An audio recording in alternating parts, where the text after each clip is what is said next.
वक्ती जिंदगी है और ये जिंदगी कितनी है हम में से किसी एक को भी इल्म नहीं है। कब पूरी हो जाएगी और हम में से हर एक कब यहाँ से आखिरत की तरफ मुंतकिल हो जाएगा, हम में से किसी एक को इसका इल्म नहीं है और न अल्लाह ने किसी को इल्म दिया है। हाँ, बाकी है ये जिंदगी वक्ती, एक दिन ये पूरी हो जाएगी और फिर इंसान इस दुनिया को छोड़कर आखिरत की तरफ मुंतकिल हो जाएगा।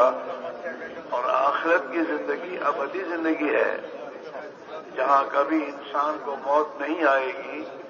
हर इंसान हमेशा हमेशा के लिए उस जिंदगी में बाकी रहेगा और हमेशा हमेशा के लिए आखिरत की जिंदगी होगी। अहमदुहु व नसल्ली अला रसूलिहिल करीम, अम्मा बाद। भाई मोहतरम, दोस्त और बुजुर्गों, বলতেছেন এই কথা যে আল্লাহ তাআলা এই দুনিয়াতে আমাদেরকে সাময়িক সময়ের জন্য পাঠাইছেন। আর এই দুনিয়ার জিন্দেগিটাই হইল অত্যন্ত অল্প সময়ের জন্য, সাময়িক সময়ের জন্য। কেউ এটা বলে না অথবা কেউ এটা জানে না যে আমি এতদিন পর্যন্ত দুনিয়াতে থাকব। কেননা আল্লাহ তাআলা কাউকে এই ইলম দেন নেই যে কখন সে দুনিয়া থেকে বিদায় নেবে, এই খবর কারো কাছে নাই। তো আল্লাহ তাআলা অত্যন্ত অল্প সময়ের জন্য এখানে পাঠাইছেন, আর কখন একজন মানুষ দুনিয়া থেকে চলে যাবে এইটার ইলম আল্লাহ তাআলা কারো কাছে দেন নেই। অল্প সময়ের জন্যই আল্লাহ তাআলা এই দুনিয়াতে মানুষকে পাঠাইছেন। বাকি হইল যে এই দুনিয়ার জিন্দেগি তো একদিন পুরা হয়ে যাবে, কিন্তু প্রত্যেক ব্যক্তিকেই দুনিয়া থেকে বিদায় নিয়ে আখিরাতে যাইতে হবে। তো দুনিয়ার জিন্দেগিটাকে যেরকম আল্লাহ তাআলা সাময়িক করছেন, অল্প সময়ের করছেন, আর কখন এখান থেকে বিদায় নিবে এটার খবর কাউকে দেন নাই, আখিরাতের জিন্দেগিটা মুহতারাম দোস্ত আর বুজুর্গ ঠিক এরকমই অনন্তকালের জন্য আল্লাহ তাআলা করছেন। আর বলেন যে একজন মানুষ আখিরাতে যাওয়ার পরে অনন্তকাল তাকে সেখানে থাকতে হবে, আর তার জিন্দেগি অনন্তকালের জন্য হবে, আখিরাতে কোনো দিন শেষ হবে না। আর বলেন যে ওই আখিরাতে যাওয়ার পরে আর মৌত আসবে না। आखिरत की अबदी जिंदगी बनाने के लिए और वहाँ की हमेशा हमेशा की कामयाबी हासिल करने के लिए अल्लाह ने ये दुनिया की जिंदगी दी है। इस दुनिया की जिंदगी में इंसान अपनी आखिरत को बनाकर जाएगा तो ये हमेशा हमेशा के लिए कामयाब हो जाएगा। और अगर इसने इस दुनिया की जिंदगी में आखिरत को सामने रखकर जिंदगी नहीं गुजारी तो ये हमेशा हमेशा के लिए नाकाम हो जाएगा। इसलिए कि मेरे भाइयों, आखिरत की जिंदगी बनाने के लिए कोई दूसरी जिंदगी नहीं है।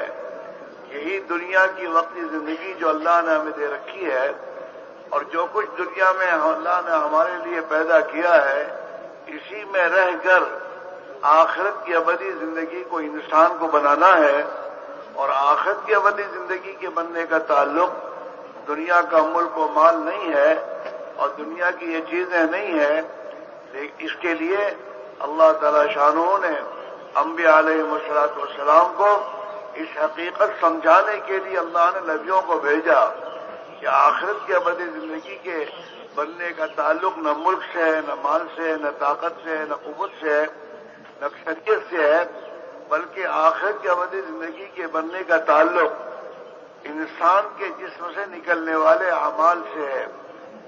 और अमाल ये तो बुनियादें हैं आखिरत की अबदी जिंदगी बनने के लिए।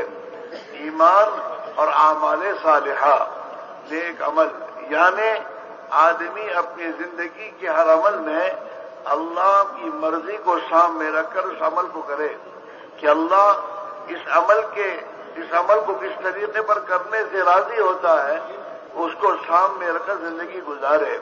ये मेरे दोस्तों आखिरत की अबदी जिंदगी के बनने की बुनियादें हैं। तो मोहतरम दोस्त और बुजुर्ग, বলতেছেন যে আল্লাহ তাআলা আমাদেরকে এই দুনিয়ার জিন্দেগি যে সময় দিয়েছেন এটা হইল আখিরাতের তৈয়ারির জন্য। আখিরাতের তৈয়ারির জন্য এই দুনিয়ার এই জিন্দেগি আল্লাহ তাআলা আমাদেরকে দিয়েছেন। আর সাথে সাথে মোহতারাম দোস্ত আর বুজুর্গ, যদি দুনিয়াতে আখেরাতে তৈরি করে সে যাইতে পারে তাহলে তো আখেরাতে সে অনন্তকালের জন্য কামিয়াব হয়ে যাবে। আর যদি এই দুনিয়ার জিন্দেগিকে সে আখেরাতের কামিয়াবির জন্য মেহনত না করে আর আখেরাতের কামিয়াবির জন্য যে আমলগুলো এটা না পুরা করে, তো আখেরাতে সে অনন্তকাল নাকাম হয়ে যাবে। আখেরাতের কামিয়াবির জন্যই আল্লাহ তাআলা এই দুনিয়ার জিন্দেগি দিচ্ছেন, আর বলেন যে আখেরাতের নাকামি থেকে বাঁচবার জন্যই দুনিয়ার জিন্দেগিকে সহিভাবে ব্যবহার করতে বলছেন। তো মোহতারাম দোস্তর বুজুর্গ বলতেছেন এই কথা যে আখেরাতের তৈরির জন্য অন্য কোনো আর জিন্দেগি নাই, এই দুনিয়ার জিন্দেগি হইল আখেরাতের তৈরির জিন্দেগি। দ্বিতীয় হইল মোহতারাম দোস্তর বুজুর্গ, এই কথাটাকে বুঝাইবার জন্যই যে আখেরাতের জিন্দেগি অনন্তকালের জিন্দেগি এবং আখেরাতের কামিয়াবি নির্ভর করে দুনিয়ার জিন্দেগির উপরে, এই কথাটাকে বুঝাইবার জন্যই আল্লাহ তাআলা আম্বিয়া আলাইহিমুস সালাতু ওয়াস সালামদেরকে দুনিয়াতে পাঠাইছেন। যেহেতু মোহতারাম দোস্তর বুজুর্গ, দুনিয়ার কোন মাল আর মূল, চিজ আর আসবাব, দুনিয়ার কোন জিনিসের সাথে মানুষের আখেরাতের কামিয়াবির সম্পর্ক আল্লাহ তাআলা রাখেন নাই। আর আম্বিয়া আলাইহিমুস সালাতু ওয়াস সালাম এসে এই কথাই মানুষকে বুঝাইতেন যে মানুষের আখেরাতের কামিয়াবির জন্য সবচেয়ে বড় মাধ্যম হইল মানুষের শরীর থেকে যে আমাল বাইর হয়, নেক আমল, অর্থাৎ ঈমান এবং আমল, এই দুইটা জিনিসই হইল আখেরাতের কামিয়াবির সবচেয়ে বড় মাধ্যম। তো নবীরা মানুষের ময়দানের মধ্যে এসে, আম্বিয়া আলাইহিমুস সালাতু ওয়াস সালাম মানুষের ময়দানের মধ্যে এসে এই কথাই বুঝাইছেন যে দেখো, তোমাদের পরবর্তী জিন্দেগি যে আখেরাতের জিন্দেগি, এই জিন্দেগির কামিয়াবির জন্য না মুলক আর মালের শর্ত আছে, না সংখ্যাধিক্যের শর্ত আছে, না দুনিয়াবি কোন পদ আর পোস্টের শর্ত আছে। আখেরাতের কামিয়াবির জন্য তো শর্ত হইল যে তোমাদের শরীরের আমলগুলোকে সহি করতে হবে আর আল্লাহ পাকের সাথে সম্পর্ক কায়েম করতে হবে। এই ঈমান এবং আমালে সালিহা, এই দুইটাই হইল আখেরাতের কামিয়াবির সবচেয়ে বড় মাধ্যম। তো মোহতারাম দোস্তার বুজুর্গ, এই ঈমান এবং আমলে সালিহাকে করবার জায়গাই হইল এই দুনিয়া।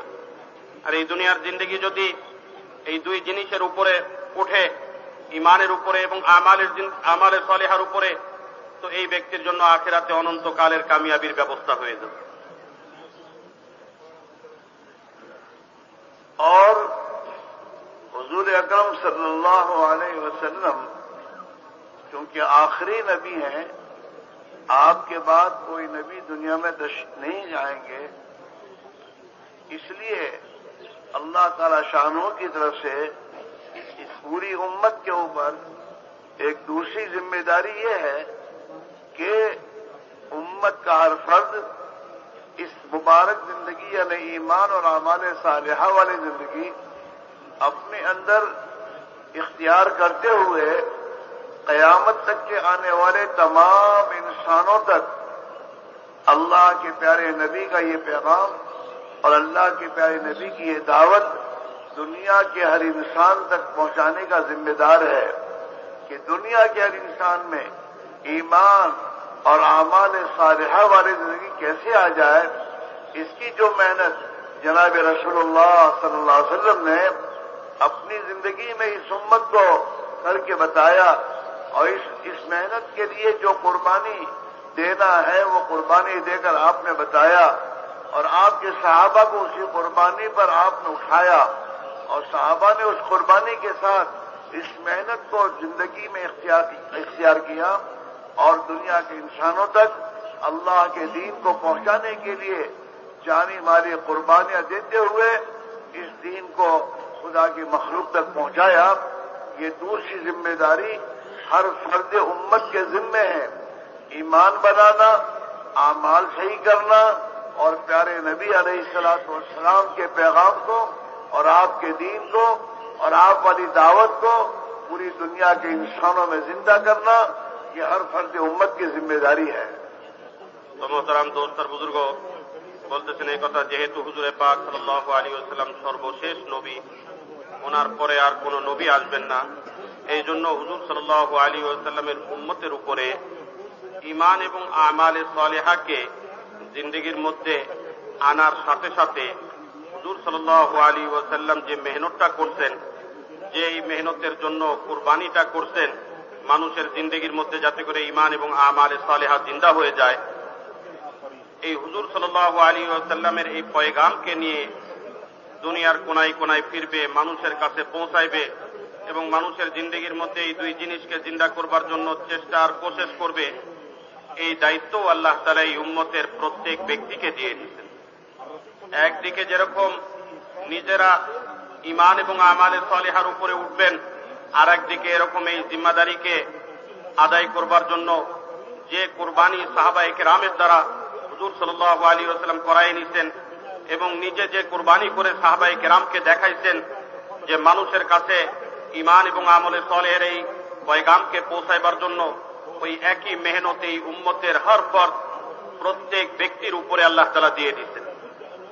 একদিকে ঈমানের উপরে, আমালে সালেহার উপরে নিজেকে আনা, আর একদিকে আল্লাহ পাকের পক্ষ থেকে দেওয়া এই দায়িত্ব হুজুর সাল্লাল্লাহু আলাইহি ওয়াসাল্লামের উপরে যেটা ছিল, শেষ নবী হওয়ার কারণে এই উম্মতের প্রত্যেক ব্যক্তি এই পয়গামকে নিয়ে চেষ্টা আর কুরবানি করবে, আল্লাহর রাস্তায় ফিরবে, মানুষের কাছে পৌঁছাইবে।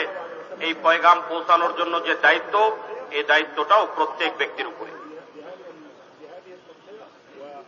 इसलिए मेरे भाइयों, सबसे पहले बुनियादी बात तो यह है कि हम अपने ईमान को मेहनत करके ईमान बनाएं। इसलिए कि जो ईमान हमारे पास है, ये ईमान हमें मुसलमान के घर में पैदा होने की बुनियाद पर मिला है, और जिस ईमान का मुतालबा अल्लाह की तरफ से है, वो ईमान जो सहाबा के पास था। वइज़ा क़ील लहुम आमिनू कमा आमन अन्नास, अल्लाह की तरफ से ये हर फर्द उम्मत से इसका मुतालबा है कि वो ईमान अपनी जिंदगी में मेहनत करके हासिल करो जो ईमान हज़रत सहाबा रज़ी अल्लाहु अन्हुम अजमईन ने मेहनत करके बनाया था। वो ईमान ईमान बिल गैब है, वो ईमान अल्लाह की कुदरत पर ईमान लाना है, वो ईमान अल्लाह का निज़ाम गैबी जो है उस पर ईमान लाना है, वो ईमान फरिश्तों पर ईमान लाना, अल्लाह की किताबों पर ईमान लाना और अल्लाह की तकदीर पर ईमान लाना, आखिरत पर ईमान लाना और यकीन करना, ये मेरे दोस्तों वो ईमान बिलगैब है। जिस ईमान बिलगैब पर सहाबा ने मेहनत करके अपनी दिल की गहराइयों में उस यकीन को उतारा था और उस यकीन को उतार कर जिंदगी गुजारते थे। वो आज वो यकीन सादिक और वो ईमान हकीकी, जो ईमान हकीकी का मुतालबा अल्लाह की तरफ से हमसे है, हमने मेहनत करके अपनी जिंदगी में हासिल नहीं किया। आज इस बात को और उम्मत से कहा जा रहा है कि मेहनत करके अपनी उस ईमान को हासिल किया जाए जिस ईमान को सहाबा ने बड़ी मेहनत के बाद, कुर्बानियों के बाद इस मेहनत को जिस ईमान को हासिल किया था, और इस ईमान के हासिल होने के बाद हज़रत सहाबा रज़ी अल्लाहु अन्हुम अजमईन को अल्लाह के हर हुक्म को पूरा करना आसान हो गया था। अल्लाह का हर हुक्म जिस हाल में जहां कहीं अल्लाह का हुक्म आया, सहाबा ने उसको पूरा किया है। क्यों कि ईमान की वो ताकत, जो ईमान की ताकत इंसान को अल्लाह के अहकाम पर चलाती है और खुदा के अहकाम को पूरा करना आसान कर देती है, वो ईमान सहाबा ने मक्की जिंदगी में 13 साल मक्की जिंदगी में ईमान पर मेहनत थी और ईमान के लिए कुर्बानियां देना था। अपने हालात से दो चार होकर हर लाइन की कुर्बानी देकर ईमान को सहाबा ने ईमान की दावत देकर और लोगों में चल फिर इसी को कहते हुए अल्लाह से होता है, अल्लाह के गैर से नहीं होता, एक अल्लाह ही से सब कुछ हो रहा है, अल्लाह ही की जात सब कुछ है, बाकी अल्लाह के सिवा जो कुछ है ये कुछ भी नहीं है। अल्लाह का हुक्म, अल्लाह का अम्र, अल्लाह का चाहना ये असल है। सहाबा रज़ी अल्लाहु अजमईन ने मक्की जिंदगी में ईमान के हलकों में बैठकर और ईमान की दावत देकर अल्लाह से होने को कहा, अल्लाह से होने को सुना और अल्लाह ही की कुदरत को सोचा और इसकी मेहनत करते हुए अपनी दिल की गहराइयों में इस ईमान की हकीकत को उतारा था, जिसकी बुनियाद पर हिजरत के बाद अल्लाह की तरफ से जितने अहकाम आए और हिजरत से पहले जो नमाज का हुक्म खुदा का आया, इन तमाम अहकाम को पूरा करना आसान होता चला गया। और जितना सहाबा ने अपनी जिंदगी को खुदा के अहकाम पर डालना शुरू किया, अल्लाह की तरफ से इनके साथ अल्लाह की मददें और अल्लाह की ताईद और खुदा का गैबी निजाम सहाबा की मुआफ़क़त में होता चला गया, जिसकी बुनियाद पर ये दुनिया में भी कामयाब हो गए और आखिर की अपनी जिंदगी में भी अल्लाह ने इनको कामयाब फरमा दिया। तो मोहतरम दोस्त बुजुर्ग বলতেছেন এই কথা এই জন্য ওই ঈমানকে হাসিল করবার মেহনত করতে হবে। আজকে আমাদের কাছে যে ঈমান আছে সেটা তো হইল যে মুসলমানদের পরিবারের মধ্যে জন্মগ্রহণ করবার কারণে ওই ঈমান আজকে আমাদের দিলের মধ্যে আছে। কিন্তু মোহতারাম দোস্ত বুজুর্গ, আল্লাহ তাআলা আমাদের কাছ থেকে যে ঈমানটা চাইতেছেন সেটা হইল ঈমানে মতলুব। ওই ঈমান, যে ঈমানটা আল্লাহ তাআলা আমাদের কাছ থেকে চাইতেছেন, ওই ঈমানটা হইল যে ঈমান সাহাবায়ে কেরামের কাছে ছিল। এই জন্যই আল্লাহ তাআলা কোরআনে পাকের মধ্যে বলছেন, ওয়াইযা কিলা লাহুম আমিনু কামা আমানান নাস। এই নাসের দ্বারা আল্লাহ তাআলা সাহাবায়ে কেরামকে বুঝাইছেন। তো এই জন্য বলেন যে ওই রকম ঈমান আল্লাহ তাআলা আমাদেরকে আনতে বলছেন যে ঈমানটা সাহাবায়ে কেরামের কাছে ছিল। আজকে মুসলমান হওয়ার কারণে, পারিবারিক সূত্রে মুসলমানদের পরিবারের মধ্যে জন্মগ্রহণ করার কারণে যে ঈমানটা আমাদের কাছে আছে, এইটার পরিবর্তে সাহাবায়ে কেরাম যে মেহনত করে ঈমানকে অর্জন করছিলেন, ওই ঈমান আনবার জন্য আল্লাহ তাআলা আমাদের কাছ থেকে চাইতেছেন এবং আল্লাহ তাআলা আমাদেরকে হুকুম দিতেছেন। তো মোহতারাম দোস্ত বুজুর্গ, সাহাবায়ে কেরাম ওই ঈমান কিভাবে তাদের দিলের মধ্যে আনছিলেন?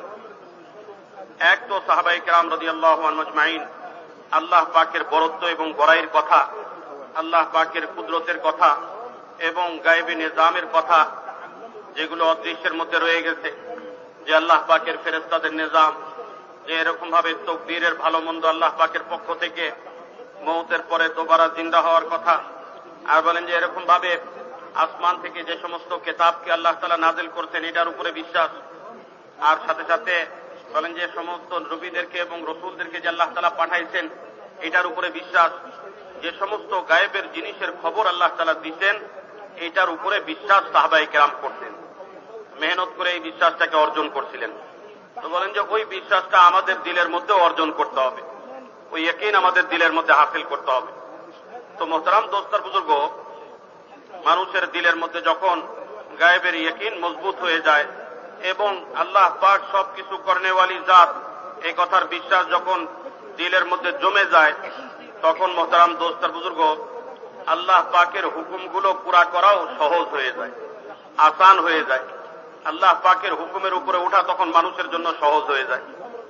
এই জন্য সাহাবায়ে কেরাম রাদিয়াল্লাহু আনহুম আজমাইন ওনারা মক্কা মুকাররমার 13 বছরের জিন্দেগি ঈমানের মেহনতের উপরে কাটাইছেন, আর ঈমানের জন্য কষ্ট করতেন, কুরবানি করতেন, ঈমানের দাওয়াত একে অপরকে দিতেন, আর বলেন যে এরকম ভাবে ঈমানের মজলিস কায়েম করতেন, ঈমানের কথা একে অপরকে বলতেন, আর বলেন যে এরকম ভাবে এই মেহনতটা পুরা হওয়ার পরে শরীয়তের যে হুকুম আহকামাত নাযিল হয়েছে হিজরতের পরে মদিনা মুনাওয়ারার জিন্দেগিতে, অথবা হিজরতের আগে যে নামাজের হুকুম নাযিল হয়েছে, এই সমস্ত হুকুম আহকামাতের উপরে ওঠা সাহাবায়ে কেরামের জন্য সহজ হয়ে গেছে। তো মোহতারাম দোস্তার বুজুর্গ, মানুষের দিলের মধ্যে এই ঈমানকে জমাইবার জন্য ঈমানের দাওয়াত, আল্লাহ পাকের বরত্বের কথা, আল্লাহ পাকের কুদরতের কথা এবং আল্লাহ পাক যে সবকিছু করনেওয়ালি জাত, এই গায়েবের কথাকে বারবার বলা, এই দাওয়াতের মাধ্যমে এবং এই দাওয়াতের রাস্তার মধ্যে যে কুরবানি হয়েছে ঈমানকে কবুল করার কারণে, এই কুরবানির মাধ্যমে সাহাবায়ে কেরাম দিলের মধ্যে ঈমানকে জমাইছিলেন। আর বলেন যে এই ঈমানের লাইনে মেহনত হইতে হইতে যখন এক স্তর পর্যন্ত ঈমান ওনাদের পৌঁছে, এরপরে আল্লাহ পাকের পক্ষ থেকে আহকামাত নাযিল হওয়া শুরু হয়েছে, একের পর এক হুকুম নাযিল হওয়া শুরু হয়েছে। আর যখন এই হুকুমগুলোকে ওনারা জিন্দেগির মধ্যে যে এরকম ভাবে জিন্দা করছেন আর এই হুকুমগুলোকে জিন্দেগির মধ্যে পুরা করছেন, তো আল্লাহ তাআলা ওনাদের জিন্দেগির মধ্যে আল্লাহ পাকের ওয়াদাগুলোকেও পুরা করা শুরু করছেন, আর আল্লাহ পাকের পক্ষ থেকে সাহায্য, মদদ, নুসরত, এই সব কিছু ওনাদের জিন্দেগির মধ্যে আসা শুরু হয়ে গেছে। তো একদিকে ওনারা কুরবানির মাধ্যমে ঈমান বানাইছেন, আর এই ঈমানের মাধ্যমে ওনাদের জিন্দেগির মধ্যে আল্লাহ পাকের হুকুম আহকামাত গুলো, দ্বীনের সমস্ত হুকুম আহকামাত গুলো জিন্দা হয়েছে, আর একদিকে এই হুকুম আহকামাত জিন্দা হওয়ার ফলশ্রুতিতে আল্লাহ পাকের পক্ষ থেকে ওনাদের উপরে সাহায্য আর মদদের দরজাও খুলছে। আর এর মাধ্যমে মোহতারাম দোস্ত আর বুজুর্গ, দুনিয়ার আখিরাতে আল্লাহ পাক ওনাদেরকে কামিয়াব করে দিয়েছেন। এই ঈমান আর আমালের মাধ্যমে দুনিয়ার জিন্দেগিতেও ওনারা কামিয়াব হয়েছেন, আখিরাতের জিন্দেগিতেও আল্লাহ তাআলা ওনাদেরকে কামিয়াব করে দিয়েছেন।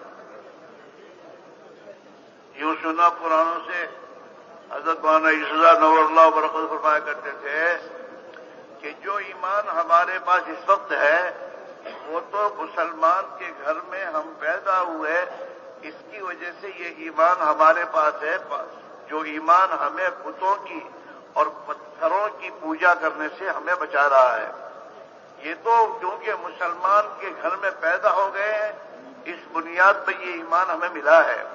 वरना अगर खुदा न खास्ता कोई किसी और के घर में, मुशरिक के घर में पैदा होते तो हम उनके साथ होते, लेकिन मुसलमान के घर में जन्म मिला जिसकी बुनियाद पर ये ईमान का ये दर्जा जो हमें बुतों के और पत्थरों की और खुदा के गैर की पूजा करने से हमें रोक रहा है।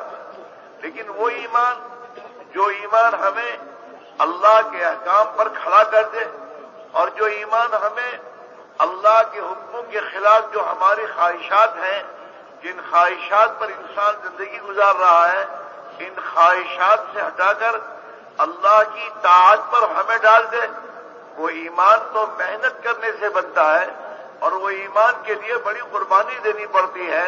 और इस ईमान को हासिल करने के लिए सहाबा की तरह ईमान की वो दावत, जिस दावत को सहाबा ने हजरत मोहम्मद रसूलुल्लाह सल्लल्लाहु अलैहि वसल्लम की खिदमत में रहकर सीखा था, उस दावत की मेहनत के जरिए वो ईमान हासिल होता है।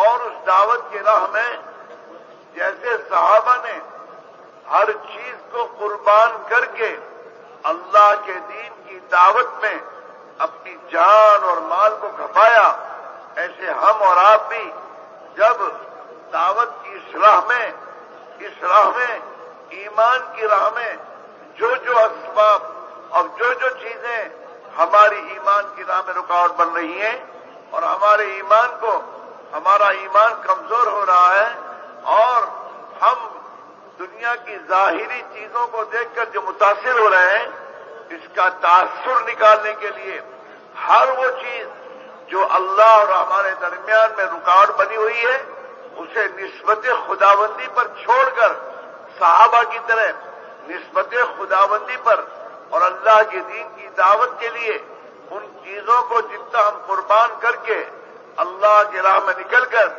अल्लाह ही से होने को बोलेंगे, और अल्लाह ही की जात सब कुछ है, इसको जितना हम कहेंगे और सुनेंगे, और इसको फिर हम चूंकि अल्लाह के नबी के उम्मती हैं, लिहाजा दुनिया के तमाम इंसानों की नीयत बनाकर कि अल्लाह ताला शान हो हमें भी वो ईमान मकतूब अता फरमा दे, और अल्लाह ताला शान हो दुनिया के तमाम इंसानों के दिलों में अल्लाह वो ईमान का नूर इन्हें अता फरमा दे, इसकी नीयत करके इस यकीन के साथ कि जनाब रसूलुल्लाह सल्लल्लाहु अलैहि वसल्लम को अल्लाह ने क़यामत तक के आने वाले इंसानों के लिए आखिरी नबी बनाकर भेजा है।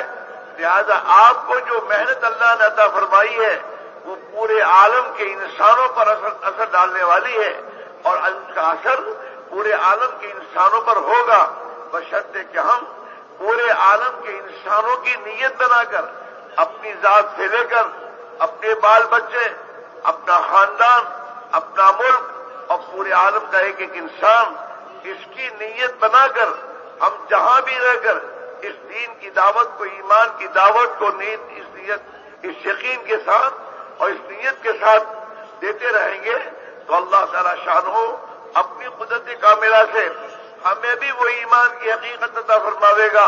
हमारे घर में, हमारे बाल बच्चों में और हमारे शहर में और पूरे मुल्क में जब हम इस दावत को लेकर चल फिट कर मेहनत करते रहेंगे, और पूरे आलम में अपनी इस्तिताअत के एतबार से हम मेहनत का मैदान कायम करेंगे, और फिर अल्लाह ताला शानों से अपने लिए और पूरे आलम के इंसानों के लिए हिदायत मांगेंगे, तो अल्लाह ताला शानों अपनी कुदरत से हमें और पूरे इंसानों के लिए हिदायत की राह खोलेंगे। তো মোহতারাম দোস্তার বুজুর্গ বলতেছেন যে বড়দের কাছে এটা শুনছি, হযরত মাওলানা ইউসুফ সাহেব রহমতুল্লাহ আলাইহি এই কথা ফরমাইছেন যে আজকে আমাদের কাছে যে ঈমানটা আছে এইটা মুসলমান হওয়ার কারণে এবং মুসলমানদের পারিবারিক সূত্রে মুসলমান পরিবারের মধ্যে জন্মগ্রহণ করবার কারণে ওই ঈমানটা আজকে আমাদের দিলের মধ্যে আছে। আর বলেন যে এখানে জন্মাইবার কারণে যে ঈমান দিলের মধ্যে আছে এটা তো ওই পারিবারিক সূত্রে ওই মুসলমানদের পরিবেশের মধ্যে থাকার কারণে তার দিলের মধ্যে আছে। না হলে যদি কাফের মুশরিকের পরিবারের মধ্যে তার জন্ম হইতো তাহলে তো ওই মূর্তি আর এরকম ভাবে পাথরের মূর্তির পূজা করেই তার জিন্দেগি কেটে যেত। কিন্তু মুসলমানদের পরিবারের মধ্যে জন্মগ্রহণ করবার কারণে যে ঈমান তার দিলের মধ্যে আছে, এই ঈমান তো তাকে আল্লাহ পাকের হুকুমের উপরে তার খায়েশাতের মোকাবেলায় তার মনের চাহিদার বিপরীত আল্লাহ পাকের হুকুমকে পুরা করাইবার ক্ষমতা রাখে না। কিন্তু যে ঈমান মানুষকে আল্লাহ পাকের হুকুমের উপরে উঠাবে এবং দ্বীনের উপরে চালাইবে, ওই ঈমানকে হাসিল করবার জন্য তো মেহনতের প্রয়োজন। ওই ঈমান তো মেহনতের দ্বারা হাসিল হবে। আর বলে যে ওই ঈমানটা সাহাবায়ে কেরাম মেহনত করে হাসিল করছিলেন। যে ঈমান সাহাবায়ে কেরামকে খায়েশাতের মোকাবেলায় নিজের মনের চাহিদা এবং ইচ্ছার বিপরীতে আল্লাহ পাকের হুকুমের উপরে উঠাইছে এবং দুনিয়ার কোন জিনিস থেকে প্রভাবিত না হয়ে একমাত্র আল্লাহ পাকের সাথে সম্পর্ক যুক্ত হয়ে আল্লাহ পাকের হুকুমকে পুরা করে জিন্দেগি কাটাইবার উপরে ওনাদেরকে উঠাইছে। এই মেহনত তো সাহাবায়ে কেরাম করবার কারণে ওনাদের দিলের মধ্যে ওই ঈমান আসছে। আর আল্লাহ তাআলার পক্ষ থেকে আমাদের জন্য হুকুম হইল যে আমরা ওই ঈমানটাকে অর্জন করবার জন্য মেহনত করব, যেরকম সাহাবায়ে কেরাম রাদিয়াল্লাহু আনহুম আজমাইন মেহনত করতেন। আর ওই একই তর্জ তরিকার উপরে, ওই একই নিয়মের উপরে, যেই নিয়মে সাহাবায়ে কেরাম ঈমানের মেহনত করতেন, ঈমানের দাওয়াত দিতেন, হুজুর সাল্লাল্লাহু আলাইহি ওয়াসাল্লাম যেই মেহনতের উপরে ওনাদেরকে উঠাইছেন, ওই একই মেহনতের উপরে আমাদের দিলের মধ্যে ওই ঈমান বনবে, যেটাকে ঈমানে মতলুব বলে, যে ঈমানটা আল্লাহ তাআলা আমাদের কাছ থেকে চাইতেছেন। আর বলেন যে ওই ঈমান দিলের মধ্যে আসবার জন্য এক তো হইল যে গায়েবের কথা বলতে হবে, অদৃশ্যের কথা যেটা আমরা দেখি না, আমাদের নজরের বাইরে রয়ে গেছে, একদিকে তো এই কথা বলতে হবে। আর একটা হইল এই গায়েবের কথা শুনতে হবে। আর সাথে সাথে হুজুর সাল্লাল্লাহু আলাইহি ওয়াসাল্লামের উম্মত হওয়ার কারণে বলেন যে ওই ঈমানের ওই কথাকে, ঈমানের ওই কথা যেটা আমরা বলছি এবং শুনছি, সাথে সাথে হুজুর সাল্লাল্লাহু আলাইহি ওয়াসাল্লামের উম্মত হওয়ার কারণে এই পয়গাম নিয়ে যে এরকম ভাবে পুরা দুনিয়ার নিয়ত বানায় যে এক এক ব্যক্তির কাছে যাইতে হবে, সমঝাইতে হবে, বুঝাইতে হবে এবং এই পয়গামকে পৌঁছাইতে হবে। তো উনি বলেন যে এরকম ভাবে সাহাবায়ে কেরামের তরতিব যেটা ছিল, এক তো ওনারা যেরকম ঈমানের কথা বলতেন, শুনতেন, সাথে সাথে দুনিয়ার অন্য কোন জিনিস থেকে প্রভাবিত না হয়ে আল্লাহ পাকের সাথে সম্পর্কযুক্ত হওয়ার কারণে, এই ঈমানের মাধ্যমে আল্লাহ পাকের সাথে সম্পর্কযুক্ত হওয়ার কারণে আল্লাহ পাকের এই বরত্বের দাওয়াত নিয়ে যে ওনারা দুনিয়ার কোনায় কোনায় ফিরতেন, ওই একই নিয়মের উপরে যখন মোহতারাম দোস্তার বুজুর্গ আবার ঈমানের দাওয়াত হবে এবং পুরা দুনিয়ার সমস্ত মানুষ, কিয়ামত পর্যন্ত আনেওয়ালা সমস্ত মানুষের নিয়তকে বানায়, যখন মোহতারাম দোস্তার বুজুর্গ যে এরকম ভাবে নিজের পরিবার, নিজের এলাকা, নিজের দেশ এবং পুরা দুনিয়ার কোনায় কোনায় যেখানে আল্লাহ তাআলা যতটুকু যে এরকম ভাবে সুযোগ দিতেন, এতটুকু মেহনত যখন পুরা হবে, তখন মোহতারাম দোস্তার বুজুর্গ ওই ঈমান দিলের মধ্যে বনতে থাকবে। আর এই ঈমান দিলের মধ্যে বানাইবার জন্য তো বহুত বড় কোরবানির প্রয়োজন। নিজের মনের বিপরীত, নিজের খাহেশাতের বিপরীত, যে এরকম বাহ্যিক অবস্থার বিপরীত সমস্ত হালাতকে বরদাস্ত করতে হয়ে যে এরকম সমস্ত অবস্থাগুলোকে যা নিজের উপরে আসে, এগুলোকে সহ্য করতে করতে যখন ঈমানের দাওয়াত নিয়ে আল্লাহর রাস্তায় ফিরবে, যে এরকম ভাবে যে পুরা দুনিয়ার সমস্ত মানুষকে এর উপরে উঠাইবার জন্য নিয়ত করে এবং পুরা দুনিয়ার সমস্ত মানুষের কাছে পৌঁছাইবার নিয়ত করে যখন মোহতারাম দোস্তার বুজুর্গ মেহনত শুরু করবে, যে নিজের পরিবারকেও সামনে রেখে, নিজের এলাকাকে সামনে রেখে, নিজের দেশকে সামনে রেখে যখন মোহতারাম দোস্তার বুজুর্গ সাহাবায়ে কেরামের ওই কুরবানির উপরে মেহনত চলতে থাকবে, তখন মোহতারাম দোস্ত আর বুজুর্গ দিলের মধ্যে ঈমান বনতে থাকবে। আর দিলের মধ্যে যখন ওই ঈমান বনবে তখন মোহতারাম দোস্ত আর বুজুর্গ আল্লাহ পাকের হুকুম আহকামাতের উপরে, আল্লাহ পাক যে সমস্ত হুকুম আহকামাতকে নাজিল করতেন এইটার উপরে জিন্দেগি উঠবে এবং হেদায়েতের রাস্তার উপরে তখন সে চলতে পারবে। আর যখন হেদায়েতের রাস্তার উপরে চলতে পারবে তখন দুনিয়ার আখিরাতে তার জন্য কামিয়াবির ব্যবস্থা হয়ে যাবে। मेरे अजीज दोस्त बुजुर्गों भाइयों, हमारे दिलों में अल्लाह के गैर का तासुर अंदर हमें दोस्तों दाखिल हो चुका है। अल्लाह के गैर से जिंदगी बनने का यकीन दिल में आ चुका है। जब तक ये अल्लाह का गैर, जिस गैर में हम हैं, चाहे वो कारोबार हो, चाहे वो अपनी ताकत और कुव्वत हो, माल पैसा कौड़ियां और ठीकरे और मुल्क हो, जिस गैर में जहां जिस आदमी को अल्लाह ने जिस हाल में रखा है, जहां जा रखा है, वहां मेहनत करते करते उसके दिल में उसका यकीन आ गया है। हम अपनी जबान से ईमान का बोल तो कहते हैं, लेकिन वो जो गैर का यकीन अंदर आ चुका है उसको भी इसके साथ बोल देते हैं। हम और आप अपनी जबान से कहते हैं अल्लाह ही पालता है, मगर अल्लाह ही पालता है, अल्लाह ही नफा नुकसान देता है, अल्लाह ही के हाथ में सब कुछ है, मगर ये मगर जो हम कह रहे हैं अपनी जबान से, ये वही गलत यकीन जो हमारे दिल में आया है, वो यकीन हमें बुलवा रहा है। मगर अल्लाह ही कर रहा है, ये तो सही है, लेकिन अल्लाह ही कर रहा है, मगर ये मगर जो है ये हमारे अंदर के ईमान की बिगाड़ को बता रहा है। मगर के बाद क्या है? इस मगर के बाद हर आदमी जिस सबब में लगा हुआ है और जहां ये लगा हुआ है, जिसका यकीन इसके दिल में आया हुआ है, वो बोलना चाहता है अल्लाह ही पालता है, मगर दुकान के साथ अल्लाह ही पालता है, मगर बगैर मुलाजमत के कैसे होगा? अल्लाह ही पालता है मगर बगैर खेती के कैसे होगा? अल्लाह ही इज्जत देता है मगर बगैर हुकूमत के कैसे होगा? ये जो जिस शोबे में और जिस मखलूक में अपनी रात दिन खपाता है और जिसमें ये अपनी मेहनत कर रहा है, जिसको ये बोल रहा है, जिसको ये देख रहा है, जिसको ये सोच रहा है, जिसको ये सुन रहा है, जिसका यकीन इसके दिल में आया हुआ है, उसी के साथ वो बोल रहा है।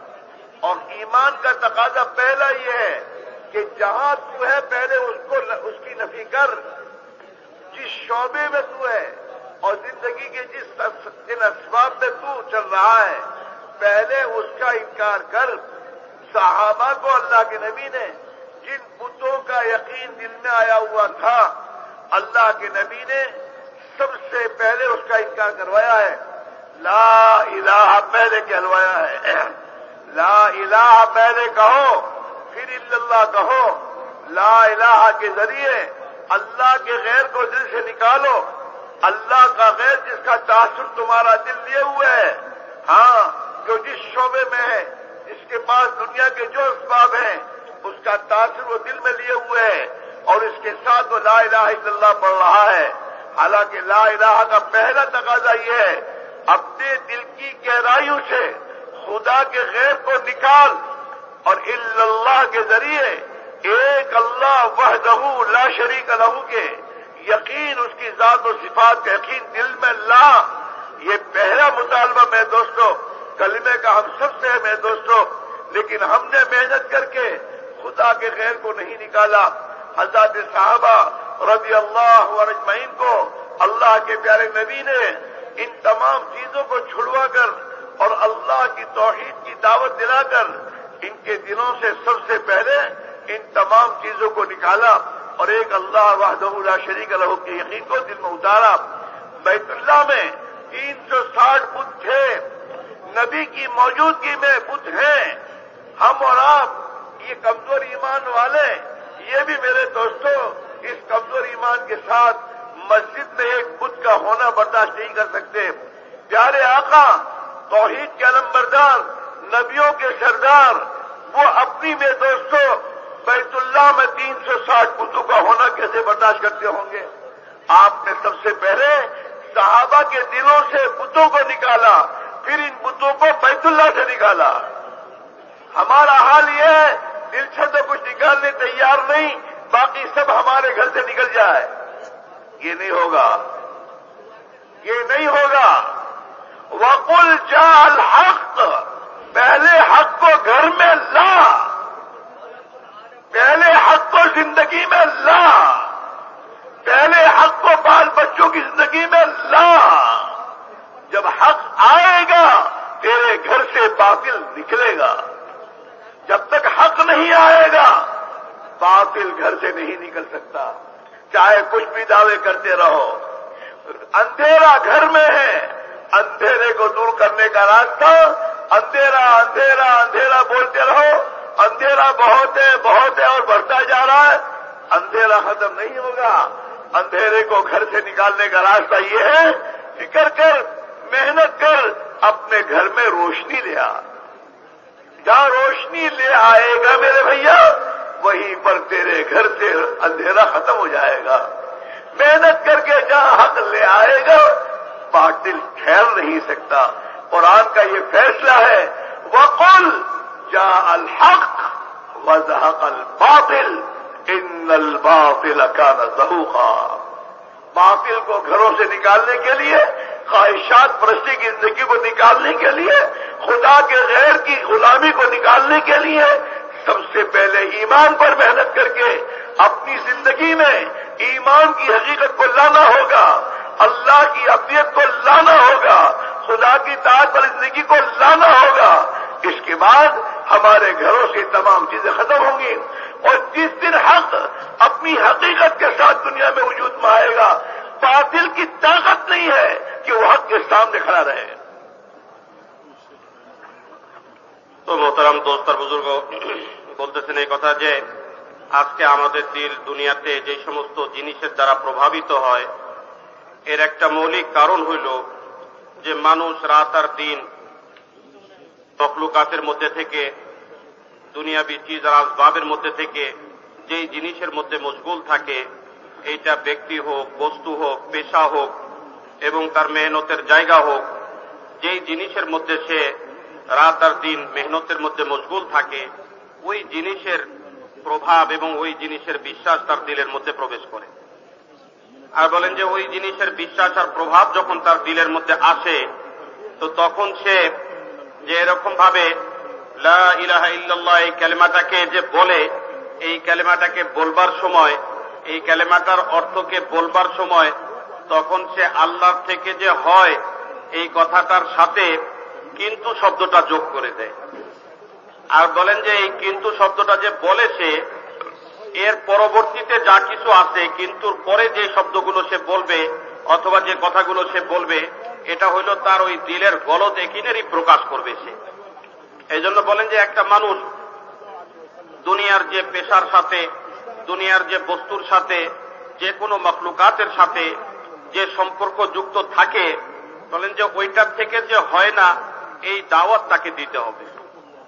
আর বলেন যে যখন এটার দাওয়াত সে দিতে থাকবে, তো তখন একদিকে না হওয়ার ইকিন, আল্লাহর গায়ের থেকে না হওয়ার ইকিন তার দিলের মধ্যে পয়দা হবে, আর আল্লাহ পাকের থেকে হওয়ার ইকিন তার দিলের মধ্যে প্রবেশ করবে। এই জন্য যখন মানুষ এই কথা বলে যে আল্লাহই পালে, কিন্তু আল্লাহ তাআলাই ব্যবস্থা করেন, কিন্তু এই যে কিন্তু শব্দটা সে বলতেছে, অর্থাৎ সে বুঝাইতে চাইতেছে যে আল্লাহ তাআলাই পালে, কিন্তু ব্যবসা ছাড়া কিভাবে, চাকরি ছাড়া কিভাবে, দোকান ছাড়া কিভাবে, জমিন ছাড়া কিভাবে। তো এই যে কিন্তু শব্দটা যে সে বলছে, এটা হইল তার রাত আর দিনের ওই মেহনত, যেই মেহনতটা গলত জিনিসের উপরে, গলত বুনিয়াদের উপরে সে করছে। তো এইটাই তার দিলের মধ্যে বিশ্বাসকে নষ্ট করে দিচ্ছে, ইয়াকিনের মধ্যে বিগাড় পয়দা করে দিচ্ছে। তো মোহতারাম দোস্ত আর বুজুর্গ, এই জন্য উনি বলতেছেন যে ওই যে খালেস ইয়াকিন আর এর পরিশুদ্ধ বিশ্বাস যেটা মানুষের দিলের মধ্যে পয়দা হবে, এইটাকে পয়দা করবার জন্য পহেলা শর্তই হইল যে মানুষ তার যেই জিনিসের মধ্যে মশগুল থাকে এবং মাখলুকাতের মধ্যে যেই জিনিসের সাথে তার সম্পর্ক কায়েম হয়ে গেছে, দিলের সম্পর্ক আর বিশ্বাসের সম্পর্ক কায়েম হয়েছে, মেহনত করে আগে ওই জিনিসকে দিল থেকে বাইর করে দিবে, ওই জিনিস দিল থেকে বাইর করবে। তো মোহতারাম দোস্ত আর বুজুর্গ, বলেন যে যদি দিল থেকে ওই জিনিসটা বাইর হয়ে যায়, তো এরপরে আল্লাহ পাকের জাতের বিশ্বাস তার দিলের মধ্যে প্রবেশ করবে। তো হুজুর সাল্লাল্লাহু আলাইহি ওয়াসাল্লাম মক্কা মুকাররমার মধ্যে সাহাবায়ে কেরামকে দিয়ে যে মেহনত করায় নিছেন ঈমানের লাইনে, তো বলেন যে একদিকে যেরকম আল্লাহ পাকের বরত্ব বড়াইয়ের কথা ওনারা বলতেছিলেন এবং আল্লাহ পাক থেকে সব কিছু হয়, এটার দাওয়াত যেরকম একদিকে চলতেছিল, আর একদিকে মোহতারাম দোস্তার বুজুর্গ, জিন্দেগির প্রত্যেকটা অংশ, জিন্দেগির প্রত্যেকটা ক্ষেত্র যেটার সাথে একটা মানুষের জিন্দেগির সম্পর্ক কায়েম হয়, ওই সমস্ত জিনিসগুলো থেকেও যে হয় না, এটারও এরকম দাওয়াত চলতেছিল। আর বলেন যে এই জন্যই যতক্ষণ পর্যন্ত ওই বাতিল দিল থেকে বাহির না হবে আর ওই জিনিস দিল থেকে না হটানো হবে, সরানো হবে, ততক্ষণ পর্যন্ত ওই তাওহীদ, আল্লাহ পাকের ওই একত্ববাদ এবং আল্লাহ পাকের ক্ষমতার বিশ্বাস একজন মানুষের দিলের মধ্যে পয়দা হইতে পারে না। এই জন্য এই কালেমার মধ্যে আল্লাহ তাআলা আগে লা ইলাহাকে উল্লেখ করছেন। তো যা কিছু দিলের মধ্যে আছে আল্লাহর গায়ের, চাই এটা বস্তু হোক, চাই এটা কামাইয়ের ক্ষেত্র হোক, চাই এটা দুনিয়াবি জিনিসপত্র হোক, দুনিয়াবি চিজার আসবাব হোক, এটাকে দিল থেকে বাইর করে দিতে হবে। এরপরে ইল্লাল্লাহ দিলের মধ্যে আসবে, এরপরে ইল্লাল্লাহর নূর দিলের মধ্যে আসবে, ওই বিশ্বাস দিলের মধ্যে পয়দা হবে। তো এই জন্য হুজুর সাল্লাল্লাহু আলাইহি ওয়াসাল্লামের মেহনতের তরতিব, যে মেহনত ইমানের বুনিয়াদকে দিলের মধ্যে কায়েম করাইবার জন্য করছেন, এইটার তরতিব আমাদের জন্য যে বড় শিক্ষণীয় বিষয়, সেটা কি? সেটা হইল যে হুজুর সাল্লাল্লাহু আলাইহি ওয়াসাল্লামের মতো তাওহীদের লাইনে, ইমানের লাইনে সর্বোচ্চ পর্যায়ে যিনি অবস্থান করতেছেন, তিনিও দুনিয়াতে থাকা অবস্থায়, তিনি দুনিয়াতে অবস্থান করা অবস্থায় মোহতারাম দোস্তার বুজুর্গ বাইতুল্লাহর মূর্তিগুলোকে আর ভূতগুলোকে আগে বাইর করেননি।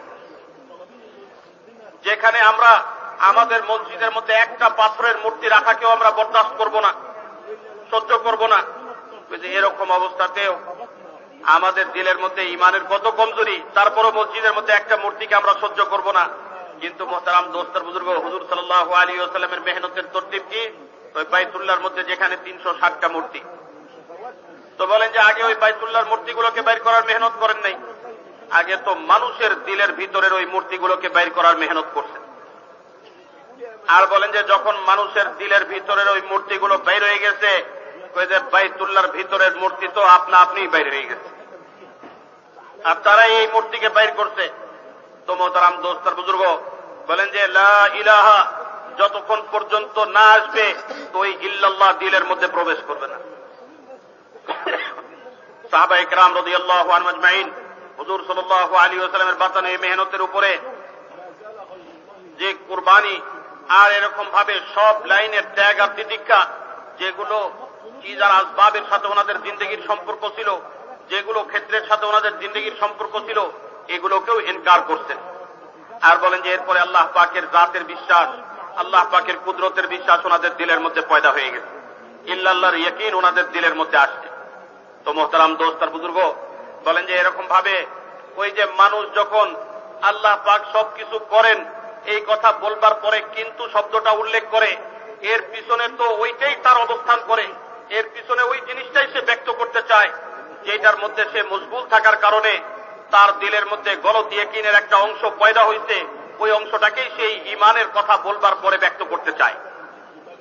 এখন মোহতারাম দোস্তার বুজুর্গ, এই জন্যই যেই জিনিসটা ইমানের কথার পরে আমরা বলতে চাই, জুড়তে চাই ইমানের সাথে, ওইটাকে দিল থেকে বাইর করবার জন্য বলেন যে ওই জিনিসের কুরবানি ইমানের ময়দানের মধ্যে দিতে হবে।